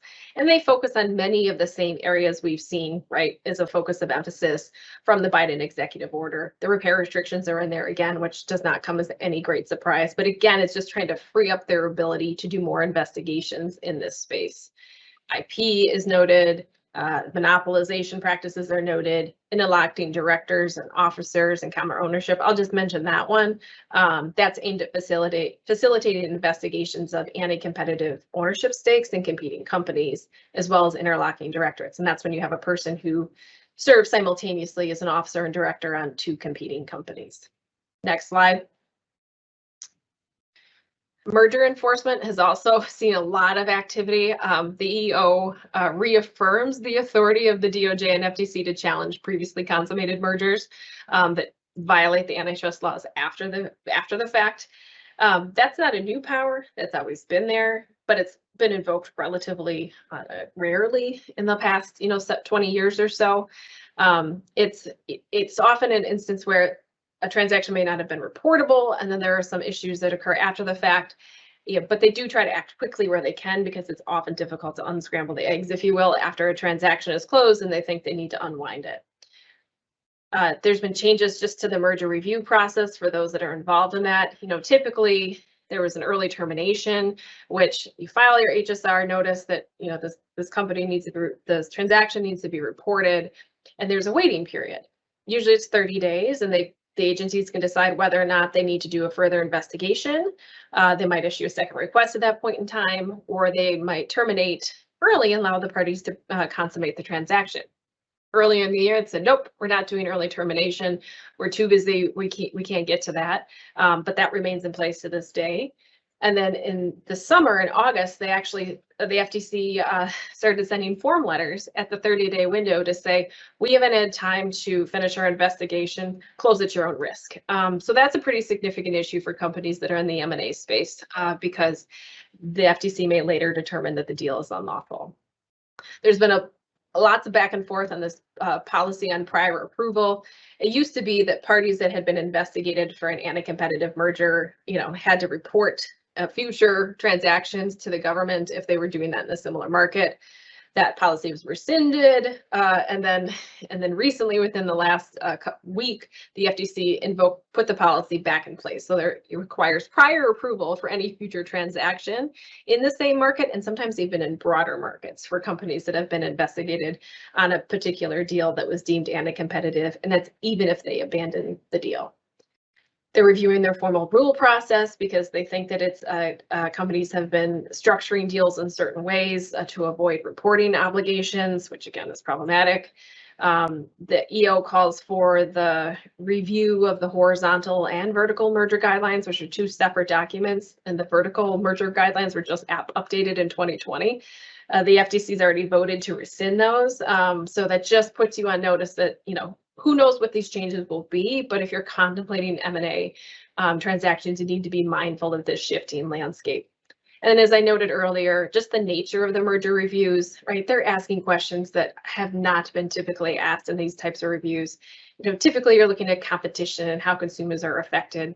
Now they're asking questions about the presence of unions within a company. They're looking at labor markets, cross-market effects, and there actually is increased scrutiny if there are investment firms involved in a transaction. So again, it remains to be seen exactly how this will play out, what authority the FTC has to really challenge transactions on this basis, but they're asking new and different types of questions. Next slide.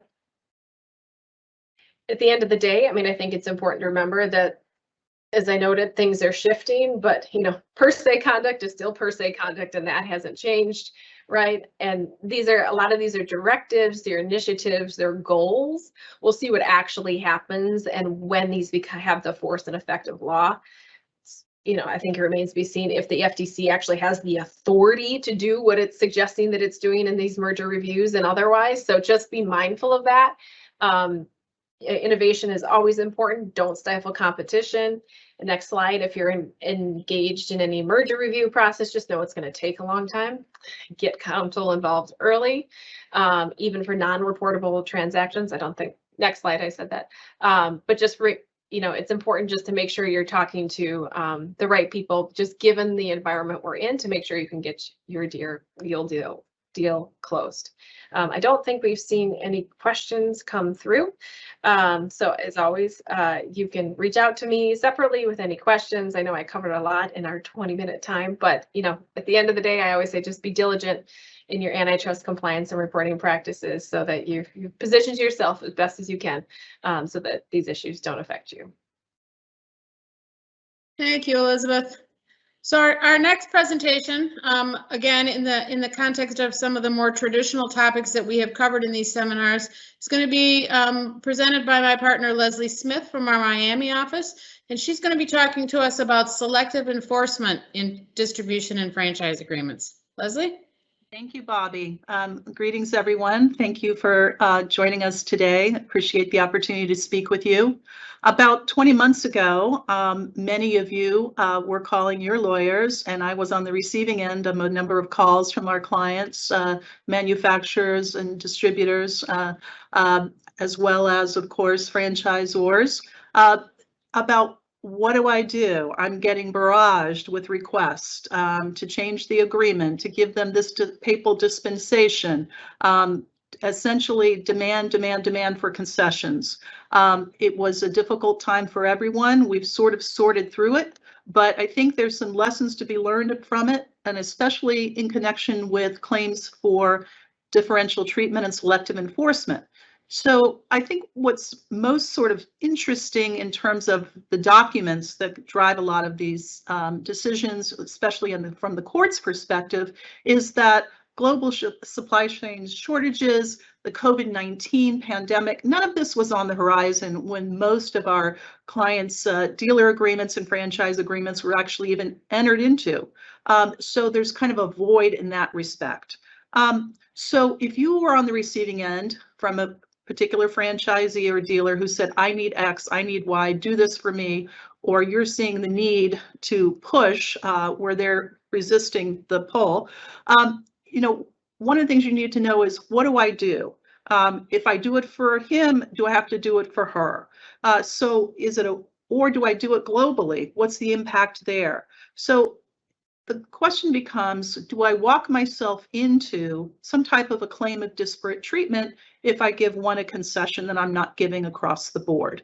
So I want to talk a little bit about these types of claims, the situations and which they emanate most frequently, a little bit about the law, and what we can do to either prevent them or minimize them. Next slide, please. So there are, from a legal perspective, a lot of laws that, in statutes in particular, that expressly prohibit or restrict discriminatory treatment of our distributors and franchisees and dealers. And they can be very industry specific, as you know. A lot of them are in the motor vehicle dealer relationship laws, construction and farm equipment dealers, the many franchise relationship laws that a number of states have passed, as well as even little FTC acts, because those prevent unfair and deceptive practices. Common law claims we also see in this arena, breach of the implied covenant of good faith, and then the whole range of impossibility of performance, whether that's cries of, this is commercially impractical for me to meet these obligations of my agreement, or I've been frustrated, I thought I was going to be able to operate a business and I've been shut down by these COVID restrictions. And the big daddy of them all in the last 20 months, the old force majeure clause, which nobody paid much attention to until this past year or two. Next slide, please. So when these claims come together, where are we really seeing them? So I wanted to just talk to you about some of the scenarios where we are seeing them. Lots of agreements require, renovations episodically. Other required upgrades as the system or network demands. Typically our clients are rolling out their new product lines or new services, in a more traditional manner, maybe at an annual dealer meeting and so forth. And these things are rolled out, and the population of your dealers and franchisees gets an opportunity to absorb them and plan for them. When the pandemic hit, that sort of created a lot of different scenarios and challenges because there just really wasn't revenue on one instance or supply chain issues. So what was the franchisor or the manufacturer to do? Do they postpone these requirements? Do they dispense with them altogether or just defer them? You know, if I require my distributors and franchisees to get the product and the product's simply not available for supply chain issues from your normal supply source, what do you say to your franchisees? Don't worry about it, or go to a more expensive source? Is that going to open you up for a claim as well? You know, what if the bottleneck is really just regional in nature? You know, it could be a port strike. So it could be a temporary requirement that you're going to need to address for a certain subset of your dealers or franchisees. So those are places in which these claims can also come. Next slide. Another area in which we see these claims is in the area of sales and transfers. The past 20 months has put a lot of strain personally on people and families. Some distributors and franchisees are willing and looking for an exit strategy right now. And what does that do in terms of what's happened more recently? Do you bend the rules, you know, because you've got a larger number of franchisees or dealers who want to exit, and how you replace them as quickly as you may need to? Is bending the rules what you really need to do? If you bend the rules, what if you get a prior applicant from, you know, 24 months ago, he said, hey, I applied and you wouldn't accept me, but now you're accepting him with lesser qualifications, you know? Or what about the franchisee or the dealer who said, I wanted to sell and you wouldn't let me sell to this individual, and now you're accepting them? So these are all issues that can be percolating up for clients right now. And with regards to just generally with consents on transfers or sales, you know, you need to really examine the reasons you're going to approve or disapprove. You know, is this sale going to cure a default or a breach? And, you know, if you refuse, where's the franchisee or the dealer headed? Is it going to be problematic from a financial standpoint?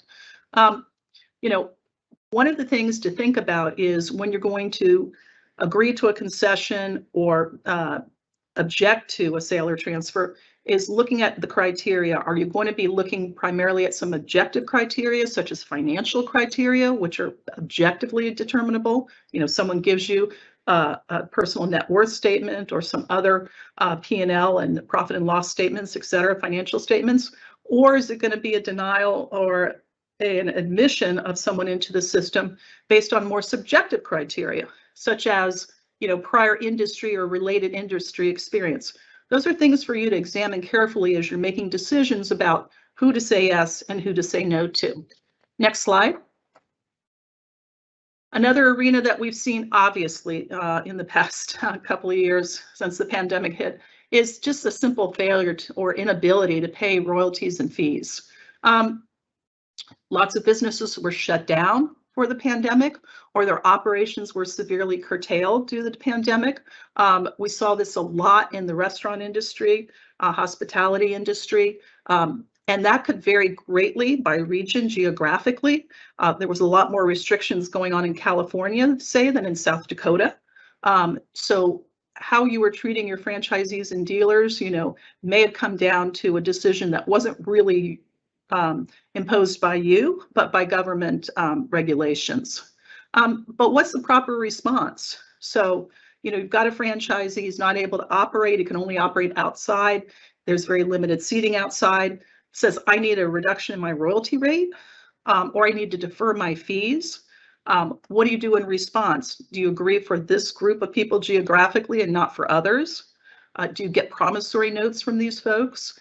What if you think that this is just someone who's actually financially very viable and is taking advantage of a good situation for themselves and saying, I'd like a pass too? Can you request interim profit and loss statements and cash flow statements in order to verify that they are really in need of a concession or not? So these are other issues that are informing what we're trying to decide for our clients and help them make the right decisions. Next slide, please. On performance defaults, you know, labor market shortages have really impacted a lot of our clients. It's very difficult these days to keep a adequate number of employees, well-trained ones. There's plenty of turnover. Lots of people are moving in lower level service jobs for $1 more or a bonus at another job of, you know, $100, $250, $500. So it's creating real pressures on what to do with performance defaults. And how do you respond to those? Some of these performance defaults are created by the supply chain bottlenecks that we've been experiencing. Product shortages, you know, if someone has a requirement of an inventory level that they must maintain, a minimum inventory level, and they're not able to maintain it because the product simply can't get off the cargo ships. It could be whether it's tractors or it's specialty soaps in hotel rooms. So it's occurring across the board. Manufacturers and franchisors have decisions to make, and it can be difficult given the current pressures where you want to actually give concessions. You don't want to put your franchisees and your dealers into default, but maybe you feel as though you need to paper your file because if this future, you know, non-performance continues, you need to be able to pick it up at some point and formally default them. So perhaps an alternative to that would be the use of a notice of non-compliance. It doesn't have the effect of a default notice and prompting a cure period that maybe you know can't be met, but at least you've got something in your file to document that. Next slide, please. So with all of these issues swirling around, what's a manufacturer and franchisor to do? Is uniform treatment really the only safe choice? Well, you know, if you want guarantees, safe choice, yes. But on the other hand, let's face it, networks and systems need a lot of flexibility. And what's fair doesn't necessarily equate with what is uniform. So what you really need to be focusing on as you're making these decisions is whether or not you have good cause. Are you acting in good faith? Or are you acting what the courts call in a manner that is deemed arbitrary or capricious? So I think that the way to examine these questions when your franchisees and dealers are coming to you looking for concessions is to make a list of 6 questions that you can be asking that can help guide and inform your choice. So let's go to the next slide, please. First question, what are the business reasons that justify making this decision? So, you know, the question is there a business reason here? And that business reason can be encompassing a lot of other things. It could be that you need, because of local regulations, to give this particular dealer or franchisee a pass on some obligation that otherwise you would need to enforce. Maybe you tie it directly to that local requirement so that when the local restriction is lifted, then the franchisee goes back under regular operations. That's a business reason that could justify differential treatment because of local government requirements and regulations. Because of the supply chain issues that some of our franchisees and distributors and dealers are facing, what about how do you manage that issue? A little tougher insofar because in all likelihood that might be felt at a more systemic level. You know, all the members of your dealer network are facing the same challenges. So maybe you do need to consider a more uniform laxity in a requirement under those circumstances. But again, it might be a regional issue or market conditions in a particular area geographically that are causing this. So be thinking about what are the business reasons that will justify a decision of treating one franchisee or dealer differently than the others. So if you have those and you're not doing it out of spite or malice, you're going to be in a much stronger position to resist a claim for some type of discriminatory treatment. Next slide. Next question for you to ask yourself is, this franchisee or this distributor is asking for a concession, but can I give it to him? And if I do so, will the others in the network complain? Okay, because they said, well, I'm similarly situated, I should have gotten that concession. Or conversely, if you're denying a specific franchisee or distributor an opportunity to do something that they'd like to do that's not otherwise allowed under their agreement, If you deny that to them, what's the reason for that if you've given it to other franchisees and dealers? So the courts look at this issue of similarly situated in evaluating these claims. So what does it mean to be similarly situated? It's a little bit of a sticky wicket, and the best way to explain it to you is to give you some examples that I think will help you form your understanding of it. Let's say you have a franchisee and they are a restaurant. They have to renovate under their franchise agreements every 10 years. The 10 years are up, times are tough, it's COVID, and maybe dollars are a little tight. On the other hand, they're still open. And so what do? They say, I'd rather have another 2 years. And you say, no, I really need you to go ahead and move forward with these renovations. There's a lot of competitive forces in the marketplace right now. And the newer franchise down the street just moved in. I really want you to go ahead and stay on schedule. Franchisee says, hey, but this other franchisee, I was talking with him the other day, and he only has to do it every 12 years. So why am I having to do every 10 years? Well, maybe back in the 1990s, every 12 years was sufficient for renovation. Market forces and competitive forces caught up. You changed your agreements in the 2000s. Okay, so under those circumstances, this franchisee is complaining about another franchisee, but they're not similarly situated, because the original franchisee who was asking not to have to do his renovation has an agreement that requires him to do it in 10 years. So obviously that's a simple one, but that's one of the ways in which you can think about similarly situated franchisees or dealers when you're being asked to make concessions.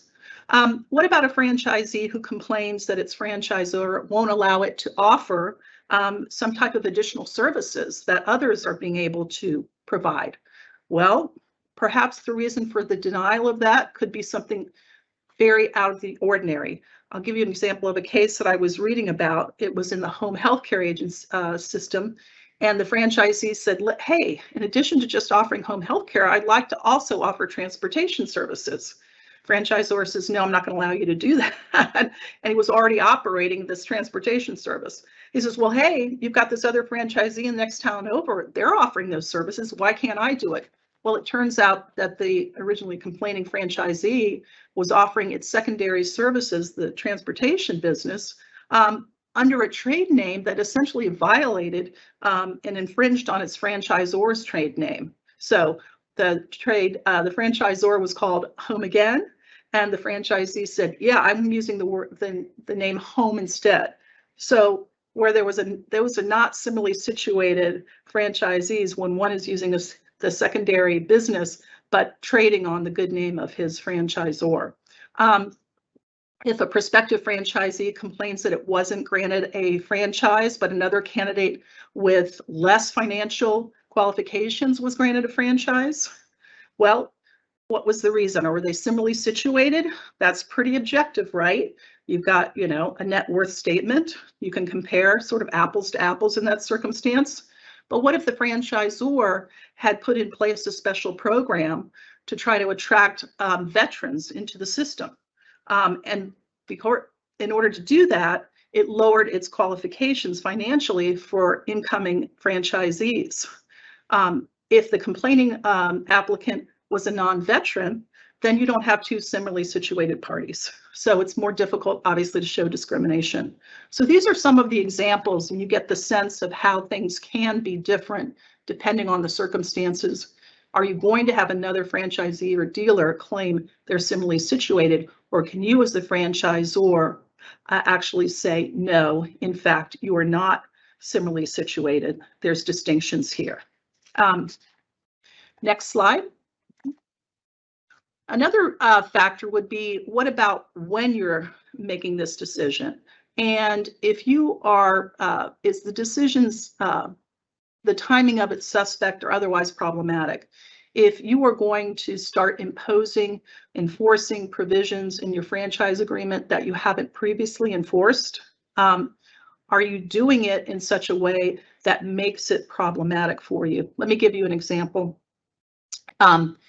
If you have a franchisee that says, I'd like to, in fact, open a new location for myself, and you're not going to allow that to occur for that particular franchisee.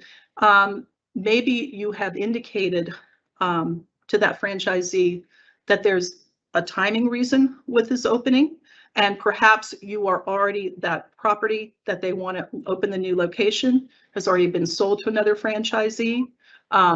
Is that fair? Did you know that this other franchisee wanted the opportunity first? You might have some tension there. What about situations in which you say to a franchisee, you have a minimum net worth capital requirement and you don't meet it? And you're saying to the franchisee, I'm going to terminate you for this. The franchisee says, that's not fair. You haven't enforced this provision in the 15 years that I've been under your network. So why are you enforcing it now? Well, is that going to be problematic? If it's the first time in 15 years and out of the blue it's being enforced, it could be problematic. On the other hand, if what you're doing is, the reason they're being terminated is that the prior year you announced publicly to your entire network that you were going to begin enforcing this provision, and you gave them a year to comply with that, and this unfortunate franchisee wasn't able to do that, that's fair. That was a uniform implementation of a policy. So there wouldn't be an attack that should survive for differential treatment. Next question to ask yourself, is there an applicable statute that would prohibit or restrict the decision? This is just get a quick read from your attorney, because if you're not an attorney yourself, these statutes can be complicated, and be sure that you are navigating those so that you don't run yourself into a lawsuit. Next question to ask yourself, next slide also, please. Have we properly documented the file? It's great if your operations and accounting folks and even your legal department are sitting around making decisions about whether a franchisee or dealer can or cannot do something. And they may have the best business reasons in the world and may have used a very reasonable process to make that determination. But if nobody writes it down, then it's not going to be documented in your file. That could be problematic if you end up in a lawsuit. So please document these decisions. Next slide, please. Last question is, how will this be viewed by others in the network? Will we open the floodgates if we grant this pass or concession to a single franchisee or dealer and not others? Or can we actually use this request that's coming to us more as a PR opportunity and make this type of concession available to others in our network or system? Something to think about as you navigate these issues. So the short answer is there's no ironclad recipe, ladies and gentlemen, to avoid claims of selective enforcement and differential treatment.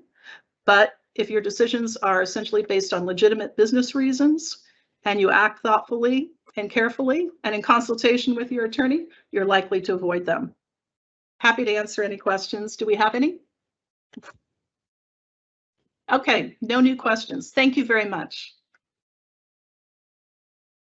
All right, thank you, Leslie. We're going to turn over to our next presenter today, who is my partner, Jeff Sobel from our Chicago office, and he's going to be talking to us about breach of warranty and product liability and using that lessons learned in that sport we call litigation. Jeff? Thank you, Bobby. And of course, since these are going to be lessons learned in litigation, I'm going to be talking about things that I've encountered as a trial lawyer with respect to warranty and product liability that have either, one, made claims just exist that shouldn't otherwise exist, or two, made claims more valuable for one party or another than they should be if properly handled. So in other words, this could be titled how to put litigators like Jeff out of a job. So that's what the goal of this is to reduce or eliminate these kind of claims as much as possible and to make sure you can enforce your own rights. So next slide, please. It all starts with contract adherence, and it starts with knowing your contract. When I started as a trial lawyer, I became soon amazed at how often I would have a new matter, and my first question would be, could I have a copy of the contract? And there would just be silence. People often don't have contracts. They don't know where they are. They don't know what the terms are. They don't have all the different documents. And it can be complicated because there's been a lot of documenting going on. So in a typical product scenario, particularly one that goes through some sort of distribution chain, you could have a request for quotation, a source package, a response to a source package, purchase orders, acknowledgements, material releases, invoices, terms and conditions incorporated by reference, including on the web, online portals that are just for suppliers with terms and conditions. You, of course, have emails, and then, of course, you have amendments, and now more than ever, you have Slack or chats of various kinds, all of which could be written examples of contracts. So this very first question is, what's the contract? What are the terms that apply? I have one client in particular, they entered a contract in 1990 and with a major customer, and they then worked together during the term of that contract. That contract expired in 4 or 5 years, and then they just kept working together without new contracts. And every time a dispute would come up, the question was, what are the contract terms? And that was a fight every time. And so it removed certainty for the client. It created a number of potential liabilities because no one could actually agree to what the warranty terms were. And in particular, when you're the seller, if you are without warranty terms, you are stuck with the Uniform Commercial Code. And the Uniform Commercial Code is very buyer friendly. If you're a buyer and you don't have warranty terms, you're probably in pretty good shape. But if you're a seller, now you are subject to all the implied warranties. There are no limits on any of the remedies. There are no protections at all. So this first real question is, do you have a contract? The other area where this comes up a lot is the proverbial, quote, non-binding contract.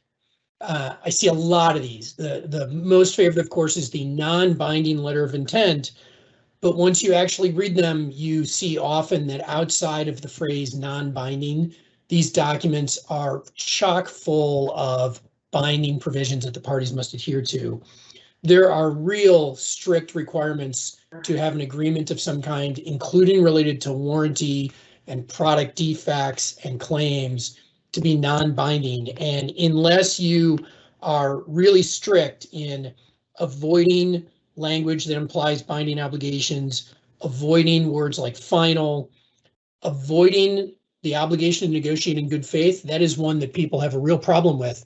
We want a non-binding letter of intent that requires negotiation in good faith and a long-term agreement, except that requiring negotiation in good faith is a binding term that may turn your non-binding contract into binding. And then lastly, preventing termination. So to truly having a non-binding letter of intent or other agreement, you need to be able to negotiate however you want in good or bad faith, and you need to be able to walk away for any reason, any time. And this is very rarely actually enforced between commercial entities, and they generally don't like this kind of language. Next slide, please. Next, once you do know what your contract is, you have to enforce it. You want to avoid waiver and estoppel, and of course you want to avoid people using their common sense. I'll explain what I mean. With waiver, you have a voluntary relinquishment or surrender of some known right or privilege. So even if you have a contract with warranty provisions or claim provisions or indemnification provisions related to products, if you don't enforce them, if you just let them slide, you're going to be subject to a waiver claim. And that waiver claim is going to mean maybe you can't enforce the warranty obligations of your supplier, or maybe you can't enforce the indemnification provision of your customer. These waiver clauses, there's often non-waiver language, right? This is boilerplate language that people use, but in some jurisdictions, the non-waiver language can be waived. Furthermore, the non-waiver provision will say it can only be waived in writing, but in some jurisdictions, the contract obligation that it must be in writing can be orally waived. Michigan in particular is a state where you can do that. I tried a case where the other side successfully argued that my client had orally waived the obligation to make amendments in writing. Estoppel is a similar idea. but it's a little more by implication. And estoppel prevents one party who's induced another to act in a particular way from adopting an inconsistent position or course of conduct. So if by failing to enforce your warranty provisions, you induce the party that you contract with to act differently, and they rely on that, you may then be prevented from enforcing your warranty obligations. This happens a lot with high volume products, where a party is not making warranty claims on each and every defective product, deciding it's not worth the time, it's not worth the money, but then suddenly you've got your business partner relying on the fact that you're not enforcing these warranty claims, that you're not seeking warranty recovery, and arguing estoppel, either equitable or otherwise. And this is a situation where you can end up losing your own rights, or at the very least, litigating much longer with much more uncertainty. Which leads me to the common sense. I think the biggest area that common sense comes in is you have to be thinking about judges, juries, contractual parties you do business with. The one I see the most often is clients who call me up and say, this is urgent. We must move immediately. Okay, how long have you known about it? We've known for 9 months, right? When you want urgent relief or you want to do something quickly and you step up in front of a judge and the other side says, Judge, here's emails, we've been talking about this for 9 months, you're not going to be able to enforce your contractual provisions because the judge is going to see it's not urgent. So you can't afford to wait days, weeks, months, years in some instances. You need to step up and be diligent about enforcing your rights under your agreements. Next clause, please, or next slide, please.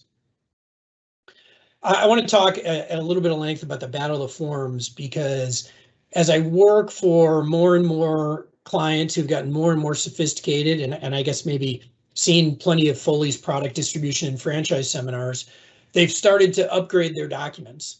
And they upgrade their documents in a way to win the battle of the forms.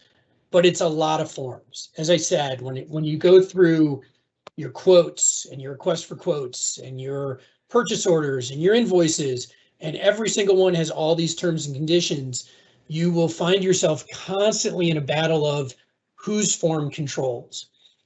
For one case between a supplier and their customer, we had a binder of 57 independent documents with various terms and conditions, all of which had provisions that the parties were fighting over related to product defect claims. So you have to be diligent, not just in your first form, but your second, your third, so on, and in dealing with the other side's forms. So for example, you want your forms to disclaim the application of any other documents. You want your forms to disclaim the application of future documents. You want to limit acceptance to the terms of your offer. You want to object in writing when you see something in a counterparty's document that you don't agree with. If you do not object in writing, you fall right into this battle of forms, you fall right into these waiver issues, these estoppel issues. This objecting in writing is very rarely done, especially as purchase orders and invoices and other documents are all electronically generated through ordering systems. Additional terms are going to be effective unless you proactively work to limit them. You have to limit acceptance of an offer to the terms of the offer. You've got to have terms that materially alter the offer. You have to object, again, within a reasonable period of time. And you have to remember that a conditional acceptance is really not acceptance, but a counteroffer.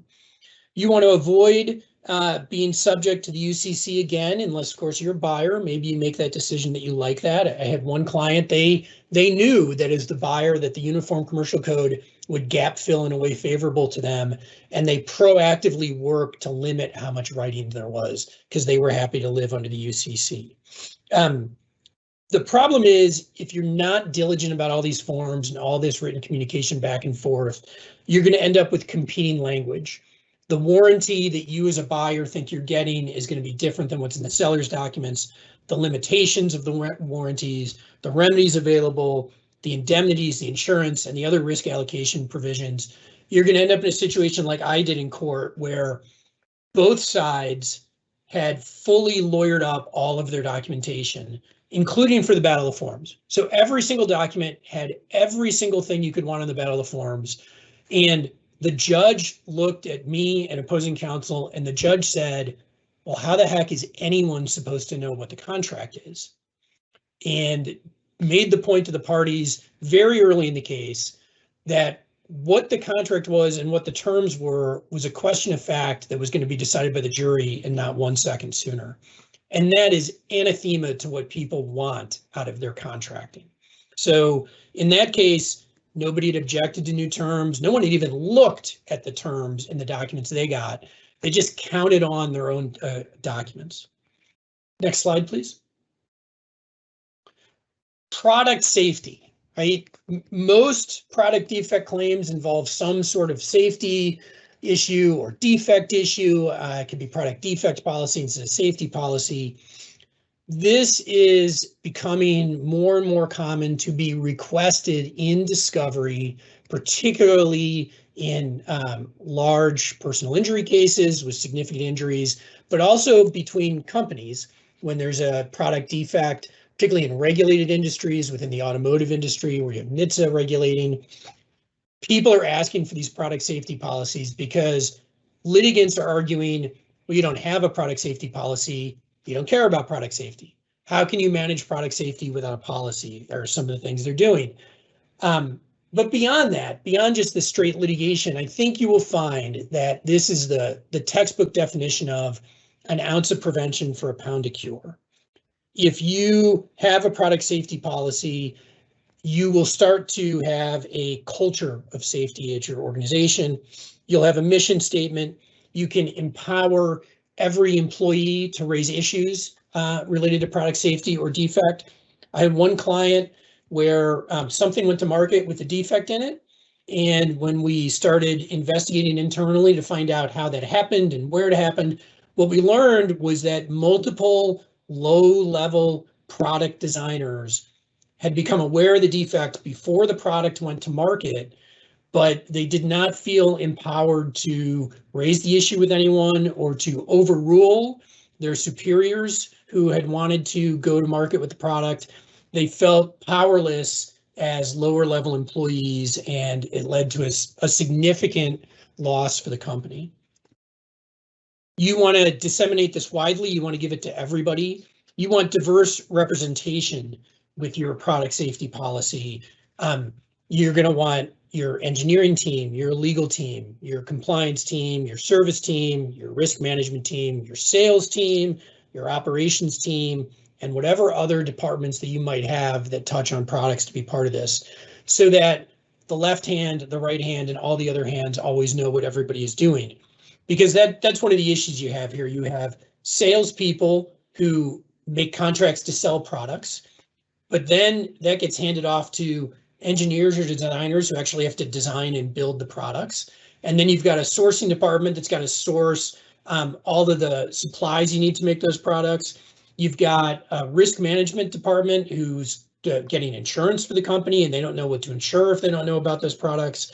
And of course, you have legal trying to manage all the legal aspects of all those departments at once. So if they're not working together on product safety and talking to each other, then there's going to be holes that lead to defects, that lead to litigation, that lead to very rich outside lawyers. You want to have actual criteria that you can focus on. You want to be measurable and attainable. You want to do policies and guidelines. You want to really document this for your organization so that you can move forward producing products with as few defects as possible, which limit the number of claims and limit the number of warranties. Next slide, please. You want a product safety manager. This person needs to exist outside of any of the departments I just talked about. This person reports directly to a leadership team. He or she is independent, right? So they don't run into the problem of how do their decisions impact their own profit and loss bottom line. You need to remove that from the equation for your organization to empower them so that they can use all this data and use all this information, use all the resources of the company to manage safety and limit the possibility of claims. You also can use this person, this group, to get some privilege over your own internal investigations and your own analysis. There are various privileges that could apply here beyond the known attorney-client, attorney-work product. There are deliberative process privileges and other privileges that may or may not apply. But if you have this team, including legal, you may be able to keep privilege over a lot of internal documentation as you investigate issues. And since those tend to be very early, they often tend to have some of the worst statements, right? I had one client who had an internal engineer who, before they'd really dug in, sent out a report that said, this product has a defect, what are we going to do about it? Excuse me. It turned out the product didn't have a defect, but as far as the case went, that didn't matter because of that email. Next slide, please. Another way to limit, and the things that I don't see done in the cases that I handle because they've gotten to me and they've gotten to litigation, is to stop issues before they become claims and claims before they become suits. You should constantly be assessing your risk and looking for issues. Where are the ghosts in the machine? Where are the problems? Where are you finding issues? You have all this data. Companies have more data than ever. What are you doing with it is what you should be asking yourself.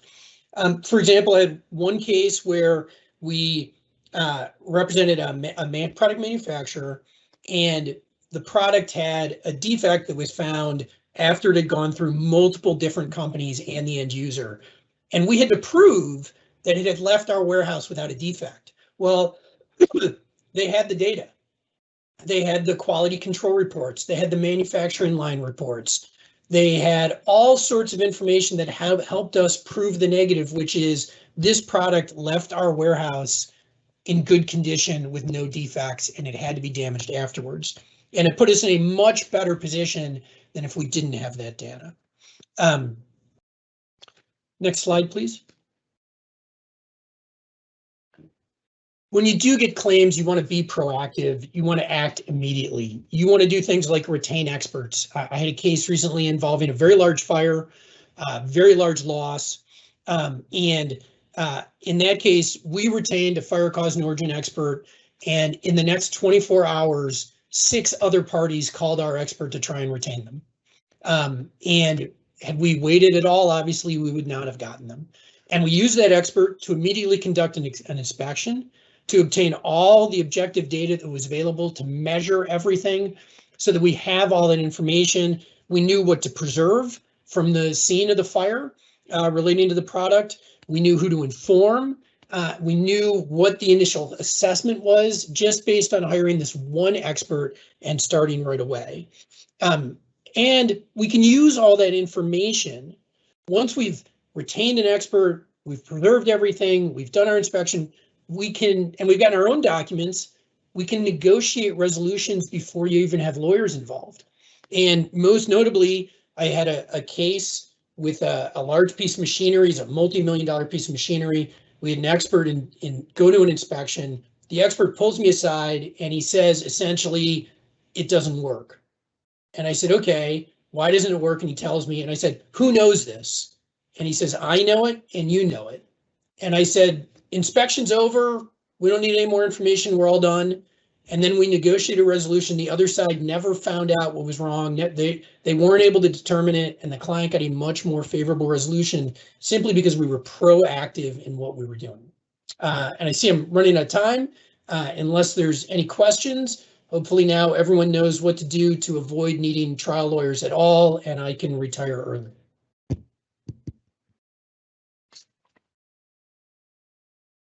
I see no questions. Thank you very much, Bobby. I will swing it back to you. Thank you, Jeff.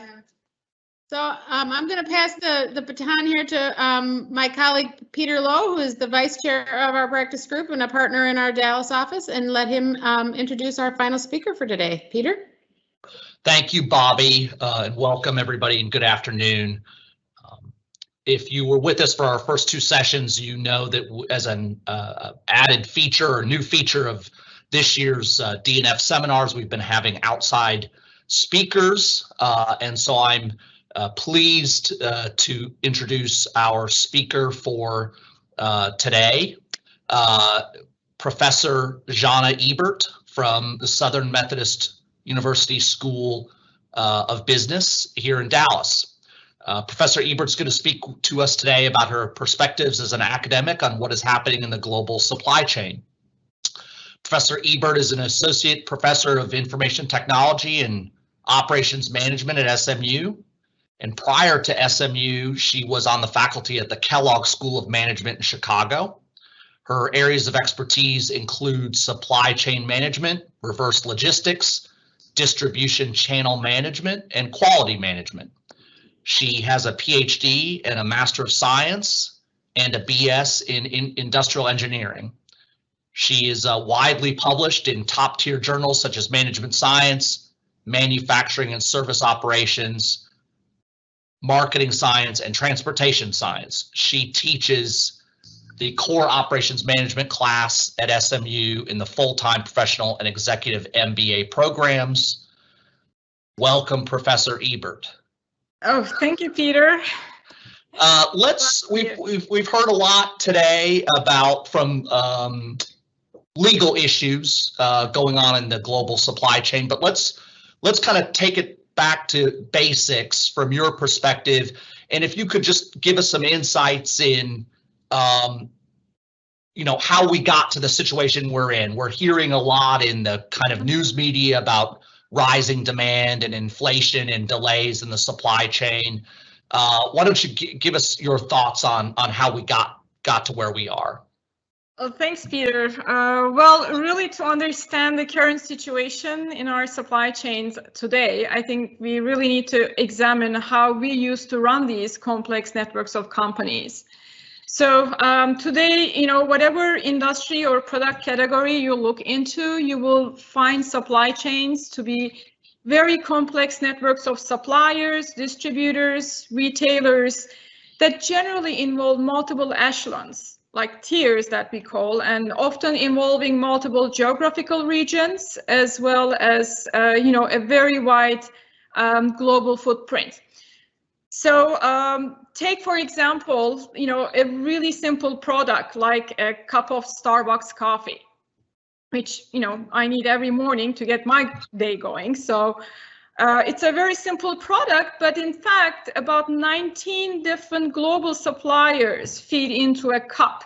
So when you account for the sugar, the paper, the flavor, the milk, so it's generally a real, even for a simple product like coffee, it could be a very complex network of suppliers. And the reality is that while most manufacturers know how to deal with their first tier suppliers, who often act like strategic partners for them, supply chains go really much deeper. We will find third or fourth, often geographically distant suppliers. And that really prevents manufacturers from having the full visibility. If you have, followed the popular press, we recently saw, for example, in the automotive industry, that a shortage at a very small chip manufacturer, in fact, led to bringing really the whole industry to a halt. So the complexity of the network actually is one of the first drivers of why we are in a crisis today. Well, the other thing is when you look at supply chain management, at the end of the day, it really boils down to matching your supply with demand. And with the pandemic, what we saw is that we had both sides of this equation affected. So I would like to talk a little bit about how that happened. So in the early days, for example, in the pandemic, we saw a very sharp decline in demand, right, due to economic activity and the lockdowns. Now, that led to a considerable jump in inventory to sales ratios for retailers and the general economy. And as a result, what happened is the manufacturers started to cut down their orders, liquidate their inventories, and they made the false assumption that when time comes, when demand picks up, they can actually ramp up production, they can ramp up their orders. which unfortunately was a wrong assumption from them because they overestimated the availability of supply and underestimated the bottleneck issues that we ended up seeing later. For example, in the automotive industry, right, expecting really weak demand, car manufacturers canceled orders for semiconductors. So while they were kind of burning their existing inventory, several other industries put orders for those semiconductors and, you know, took over some of that capacity in the supply network. So automakers, you know, they generally have a pretty fragmented supply chains, and they don't really have full visibility into second or third tier, because what happens is an airbag, for example, is assembled to a car, but the production of the airbag requires 3 or 4 other suppliers bringing components, and you generally sometimes don't have full visibility into that supply network. So in, you know, fragmented supply chains, miscalculations on component availabilities, for example, led to the issues that we're seeing in the automotive industry today.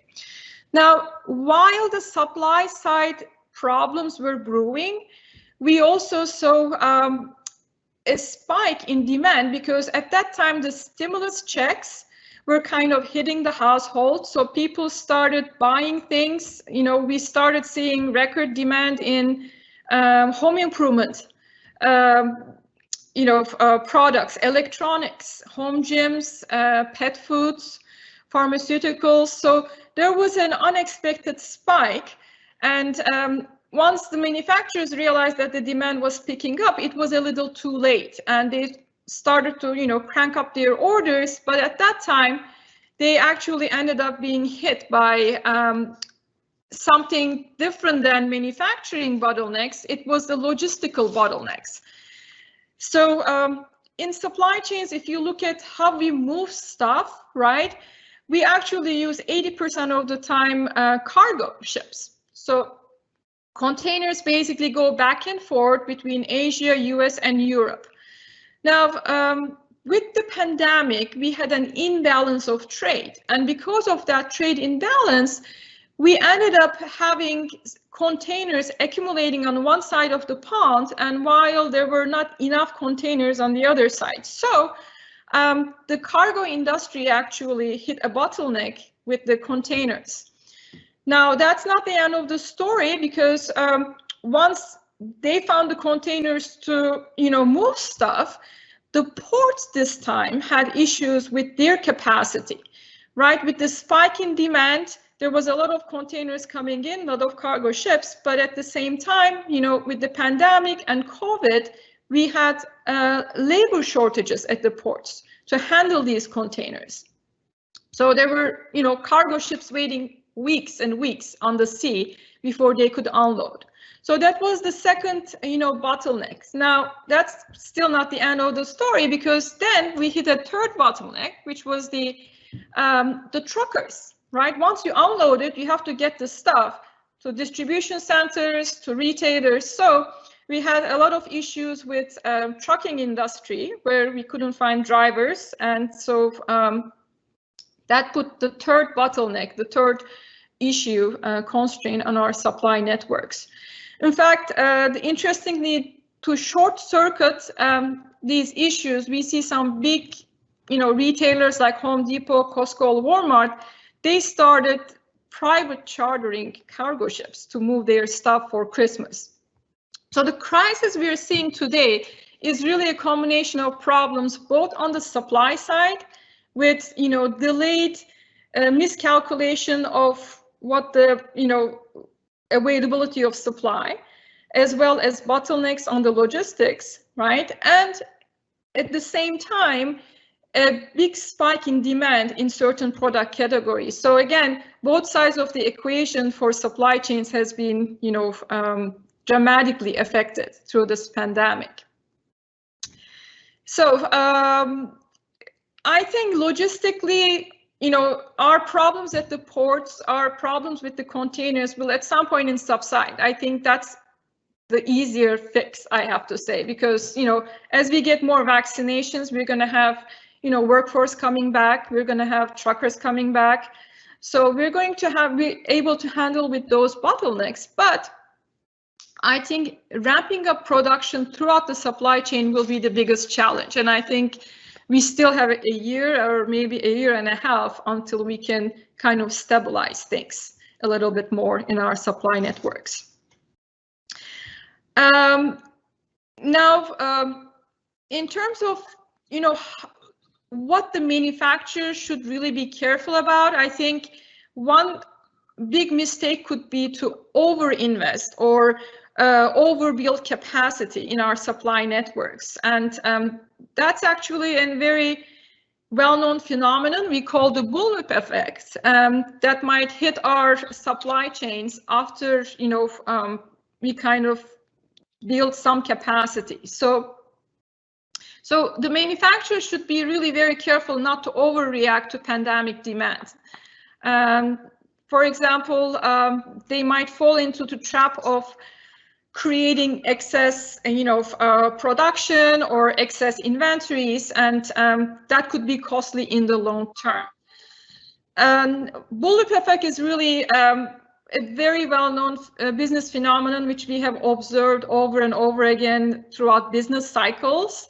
And this phenomenon was identified in the 60s by MIT people and then studied in 2000s in depth by Stanford folks. So it basically is a phenomenon that describes how companies typically respond to a spike in demand by ordering more products that require you to hedge for future growth. So people order in the supply chain, not for current needs, but for future needs as well. But those future needs are based on forecasts, and forecasts are always wrong. Hence, by the time you make your orders and you place your orders to your second tier takes that information and makes their own forecast and places their orders to the third tier. And this process goes on and on. So by the time the deepest levels of your supply chain figures out they need to build capacity, it has been quite a long time in the process. And at that time, the demand might kind of calm down and can lead to oversupply in the overall supply chain network. So bullwhip effect can take place, especially in our supply networks that are relatively long with lead times and relatively complex. So one way we can overcome is basically, I think we should see more manufacturers collaborating with multiple echelons in their supply network. Forecasting is going to become really important, I would say, and flexibility. So up until now, when we talk about supply chain, most people, they want to go for that cheaper supplier, the one that can deliver the same product a few pennies cheaper. But today what we see is that sometimes cost efficiency is shouldn't be the only goal, right? We have to build more flexible networks. I think paper manufacturers have been quite successful in dealing with fluctuations by using their flexibility. If you remember the early days, people were rushing to grocery stores and in fact buying 7 times more paper products than the usual consumption. Now, paper manufacturers actually were relatively smart in dealing with this situation. They didn't really build excess capacity. They just switched existing capacity from office products to home goods, like the home use paper products. So flexibility to switch production, flexibility to switch, suppliers will be very critical going forward. And that's kind of some of the changes that I think we will see in our supply chains. You foresee any other innovations or improvements that can be made, or kind of lessons learned out of this situation going forward? Absolutely. I think supply chains will really not going to be the same. So on the positive side, I would say pandemic is already or will accelerate a number of innovations that we have already been starting to see. For example, we will see more emphasis on flexibility in addition to cost efficiency in terms of having local suppliers that might be a little bit more expensive, but they bring more responsive capacities to any kind of unexpected disruptions in our supply networks. In fact, if you read the popular press, today we see manufacturers worldwide really being under a lot of political and competitive pressure to increase such domestic production and, grow employment in their home countries. We will still, rely on China, right? We cannot eliminate that, but maybe for some products, the dependency on China will be easier to, work with, because things like furniture, clothing, and household goods can be manufactured somewhere else than China. But products that are more technical, high technology, sometimes sophisticated machinery or electronics will be harder to switch production from China to other locations. So in the long run, I think we will still continue Chinese supplier base, but I think companies will add even smaller but local sourcing in order to bring more flexibility.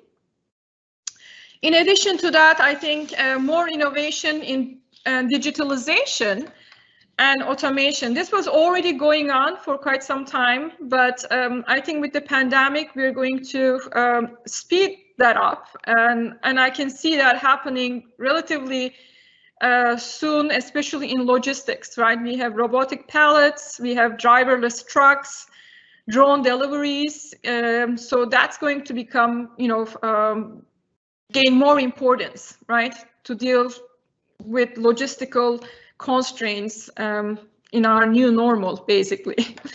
And I would say, lastly, artificial intelligence, right? Machine learning and AI has been used quite a lot in retailing, forecasting, demand sensing, but that was all for existing current demand. So we could, use those kind of technologies to anticipate future disruptions, right? And unexpected extreme case events, just like the pandemic, right? Nobody was expecting such a big pandemic and such a big issue. So we can use more of those kind of technologies to actually, foresee some of the future supply chain disruptions and be more proactive. So I think if we want to get something positive out of it, I think we will, it will force people to integrate more innovation and more technology into their supply chain practices. We have a question. Okay. From the audience here, from the restaurant industry. Okay. For suppliers demanding price increases outside the requirements of the supply agreement, where continued supply is critical. Depending on the relationship, should a reservation of rights and breach notice be sent if some price concession is necessary? That sounds like a legal. That's not illegal. It's out of my.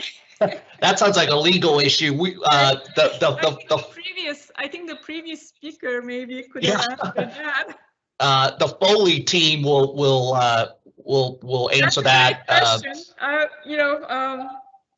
Obviously it's important. Legal is an important aspect of supply chains, right? All the agreements, all the contracts. But I'm not sure I can handle the detailed response to this. Yeah. I think you're a legal expert on that. Yeah, if the person submitting the question could leave their contact information, someone from the Foley side will get back with him or her. Are there any other questions from the audience?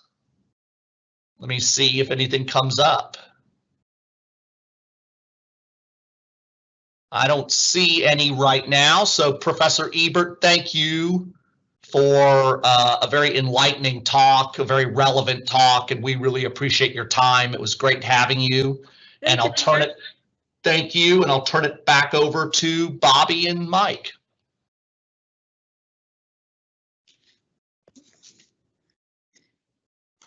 Thanks, Peter. I think we have one more CLE announcement we need to get out to everyone. Thanks, Justine. And thank you everyone today for coming. We really appreciate your attendance. I hope you all found something that you can take away from today, hopefully multiple things, and that we really do hope that we'll be seeing you in person next year at this time in one of our locations for the 31st annual version of the seminar. We definitely hope that. And during the 30 years, there have been some topics that seem to come up, some issues that seem to come up every year, such as pricing issues and relationship issues. Who knows what the hot issues will be a year from now? Hopefully not the supply chain, but that has taken longer than a year to break, and it may take longer than a year to fix. But if there are issues that you would have liked to have heard about or think might be helpful for you to hear about next year, please let us know, because we'll make every effort to include them in the agenda and hopefully address what's of concern to you. Thank you.